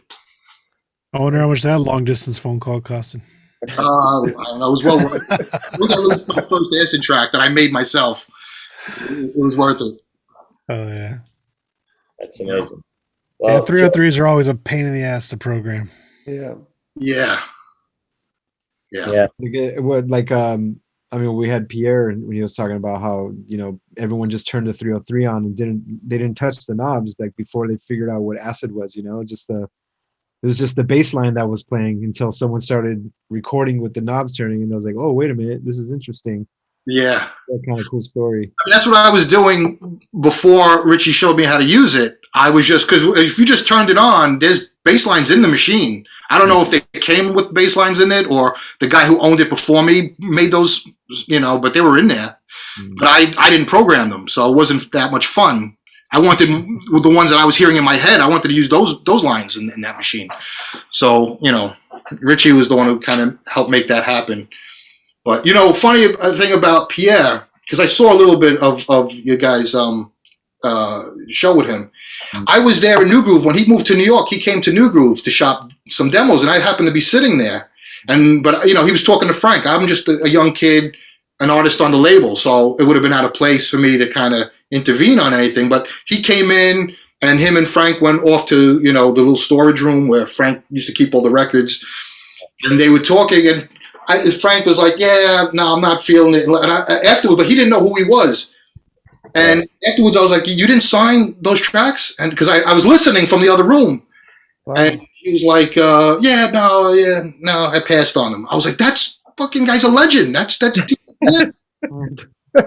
Like years ago when I met him after that, I was like, yeah, I was in the room. I don't know if you remember that guy that was sitting on the couch, the other guy. I was like, that was me. I was sitting there listening, and I was shocked that he passed because he didn't know who you were. And after you left, I told him, that guy, you need to go chase him down the block and get him. That guy, whatever he's giving you, sign that shit. Wow. And Frank thought about it afterwards. He was like, really? That guy yeah. I was like, yeah, that guy's. But it was too late. Oh, man. Do you still have your 303? No. I don't have my 909, and somebody sold my 909 on eBay. I saw it on eBay this was years ago. I saw it on eBay. Someone was like, Joey Beltram's 909, blah, blah. So I sent the guy a message. I was like, yeah, I'm Joey Beltram. I was like, you got to prove to me that's my 909. I'm going to have your auction pulled. I didn't sell it to you. I know who I sold it to. So where did you get it from? And it ended up being the guy I sold it to. I was like, that's my 909. I just didn't want him faking it Yeah. trying to make a dime on it, Did you have any signatures on your 909 like a lot of producers do? No, but I signed a few other people's. Right. There was one guy got a whole bunch of them in one night. He brought one. I was playing with Moby and Kevin Saunderson. Maybe it's Chris. Look at his. Can you sign mine next time I see you at some point? Yeah, there's only room for my signature. There's Cisco. Yeah, that's a good one to have. That's Cisco. Yeah, that's good. There's Richie. Yeah, that's another good one to have. Ben Sims, Carl, Joel Moore. So you got to sign that one next time. Yeah, I signed one with he just passed it around the booth, and it was like I was there with Moby and Kevin Saunderson, and I was like, this thing's going right. Like it was before eBay. I was like, he's selling this somewhere. Everybody signed that thing. Give So Joey a Joey, mean streak. Joey, what will the future bring for you? What's your plans? What's going on? What's happening? The future. Anything you want to plug? Anything going on? Well, no. But I mean, when this pandemic's over, there's never been anything to get me more excited about playing and going back on the road than not being able to do that, during a pandemic and being basically, having my wings clipped for the last, I don't even know how long we've been in lockdown now. It'll be a year next month, right? 10 years? I don't know. Yeah, I mean, it seems like forever now, but this is the longest I've ever been without traveling or playing anywhere. Even when I was in semi-retirement all those years, but now I'm Maybe when the streets open up, you can grab some cans and some mean streaks and start hitting up the trains again. they've been doing that. There's a lot of graffiti happening, like the 80s again. Are you still dabbling in graffiti or not? Not really. That was a long time. Well, I mean, on paper, but I don't want to deal with any of the consequences of graffiti these days. So I got a lot of pictures. I'm just, I'm not sure if I should post them on, my social medias and stuff. Do it, man. YouTube. That's the other thing that kind of, I'm late to the game, very late to the game on social media. Like I had Facebook, that was it, and I barely used it. Don't use Twitter, and I just started using Instagram in the last month, really, and which is the reason why I'm here, you know, because I logged into Instagram for the first time in 4 or 5 years. All right, everyone. But Joey Beltram, actually, the name was still available on Instagram. No, I went through all the social medias like 10 years ago when and I went and I got the pages. Oh, you. All right. Once I secured like Joey Beltram on Instagram, Joey Beltram on Twitter, Joey Beltram on whatever, SoundCloud. I mean, there's a whole bunch of them, and I was just like, okay, yeah, I'll use them one day. But now I have them, so no one else can sit on them and pretend to be me or whatever. And then So everyone add to Joey Beltram Instagram. Follow. Yeah, thank you. Yeah, hopefully I get, because I got no followers still. So. Let's change that. Well, Joey, it was a pleasure to have you on, man. Thank you so much. Thank you very much. I'll post some graffiti pictures when the followers. Please do. Yeah. I'm very curious about that. But That's thanks. the task now. Oh, real quick, what was your tag name back in the day? I used to write Pose, P-O-E-S. Oh, wow. Pose 1 in the house. You want to see something real quick? You want me to get something? Sure. Yeah. Go for it. All right, talk amongst yourselves for a minute. Let me dig something out. Well, Mo's also was into graffiti stuff. I've always liked it. I could never do it. It was just I just didn't have the skills to write graffiti, but I always loved appreciating. I love I literally did one graffiti, and that was on my wall in Frankfurt in the first rave cave, where we saw that. put Alone Together on the wall, and I actually used this as a logo now. So who used to write graffiti in here? Right here. We all dabbled it. I got arrested once doing it, so that was the beginning and the end You of get my the rite of passage. I got arrested more than once for sure. I don't know if you can see these. I got my albums. Oh wow! Oh, damn, dope. Oh, that's dope. Wow. man. Always got can control. You need to put that out. Yeah, you got to put that on Instagram, dude. There's anything. Yeah, Really. yeah. Instagram is the place now for you. Oh, Oh wait, I got one that said DJ Pose once. Yeah, this one. Pose. Wow. Nice. Oh, that's sick, dude. that's Damn. amazing. You know what you got to do As well. once. There's a picture of Right. me back in old New York, right there, in the bomb graffiti trains. You see that? Can you please post that on your That's gonna Instagram, come out, please, Joey. please? I mean, I got volumes. This whole book is just filled with trains of Then mine. you know what you got to do now. You know, man, you could print that in a book. Yeah. Yeah. Oh, yeah. Sell it. This is Young Joey, 1984 in the yard right there. 85. That's Sweet. dope. Even if I didn't meet you today and somebody had told me that there was a Joey Beltram graffiti book printed, I'd buy it. Same. Here. I keep everything, those worlds, everything interesting. There's a whole other thing that you might find interesting that I've never spoken about right there. Amazing. We'll have to do a part 2 then at some point in the future. Sure. Why don't you get the book ready? Yeah. Cheers, man. But thanks a lot for coming on, man. It was great to virtually. Yeah, Joey, Yeah, thanks so thanks, much for the Joey. history lesson. Thank you. Thanks a lot, man. Totally Yeah. amazing. It's a pleasure So to good to meet see you. you Hopefully, I want to see you guys all soon in person soon, too. Definitely. at a Yeah. party. We'll have to hit you up when we come to New York then. Absolutely. Yeah, I'm gonna go through your debts, right? Yes, absolutely. Yeah. Right, great. To go through and let me know if there's anything worthwhile in there, for sure. Yeah. Stay safe and healthy. All right, guys. You guys. And, Cheers. Yeah, take care. Good to see you. Good night, everyone. We're back next night. week. Next week we have DJ. Hey. Good night.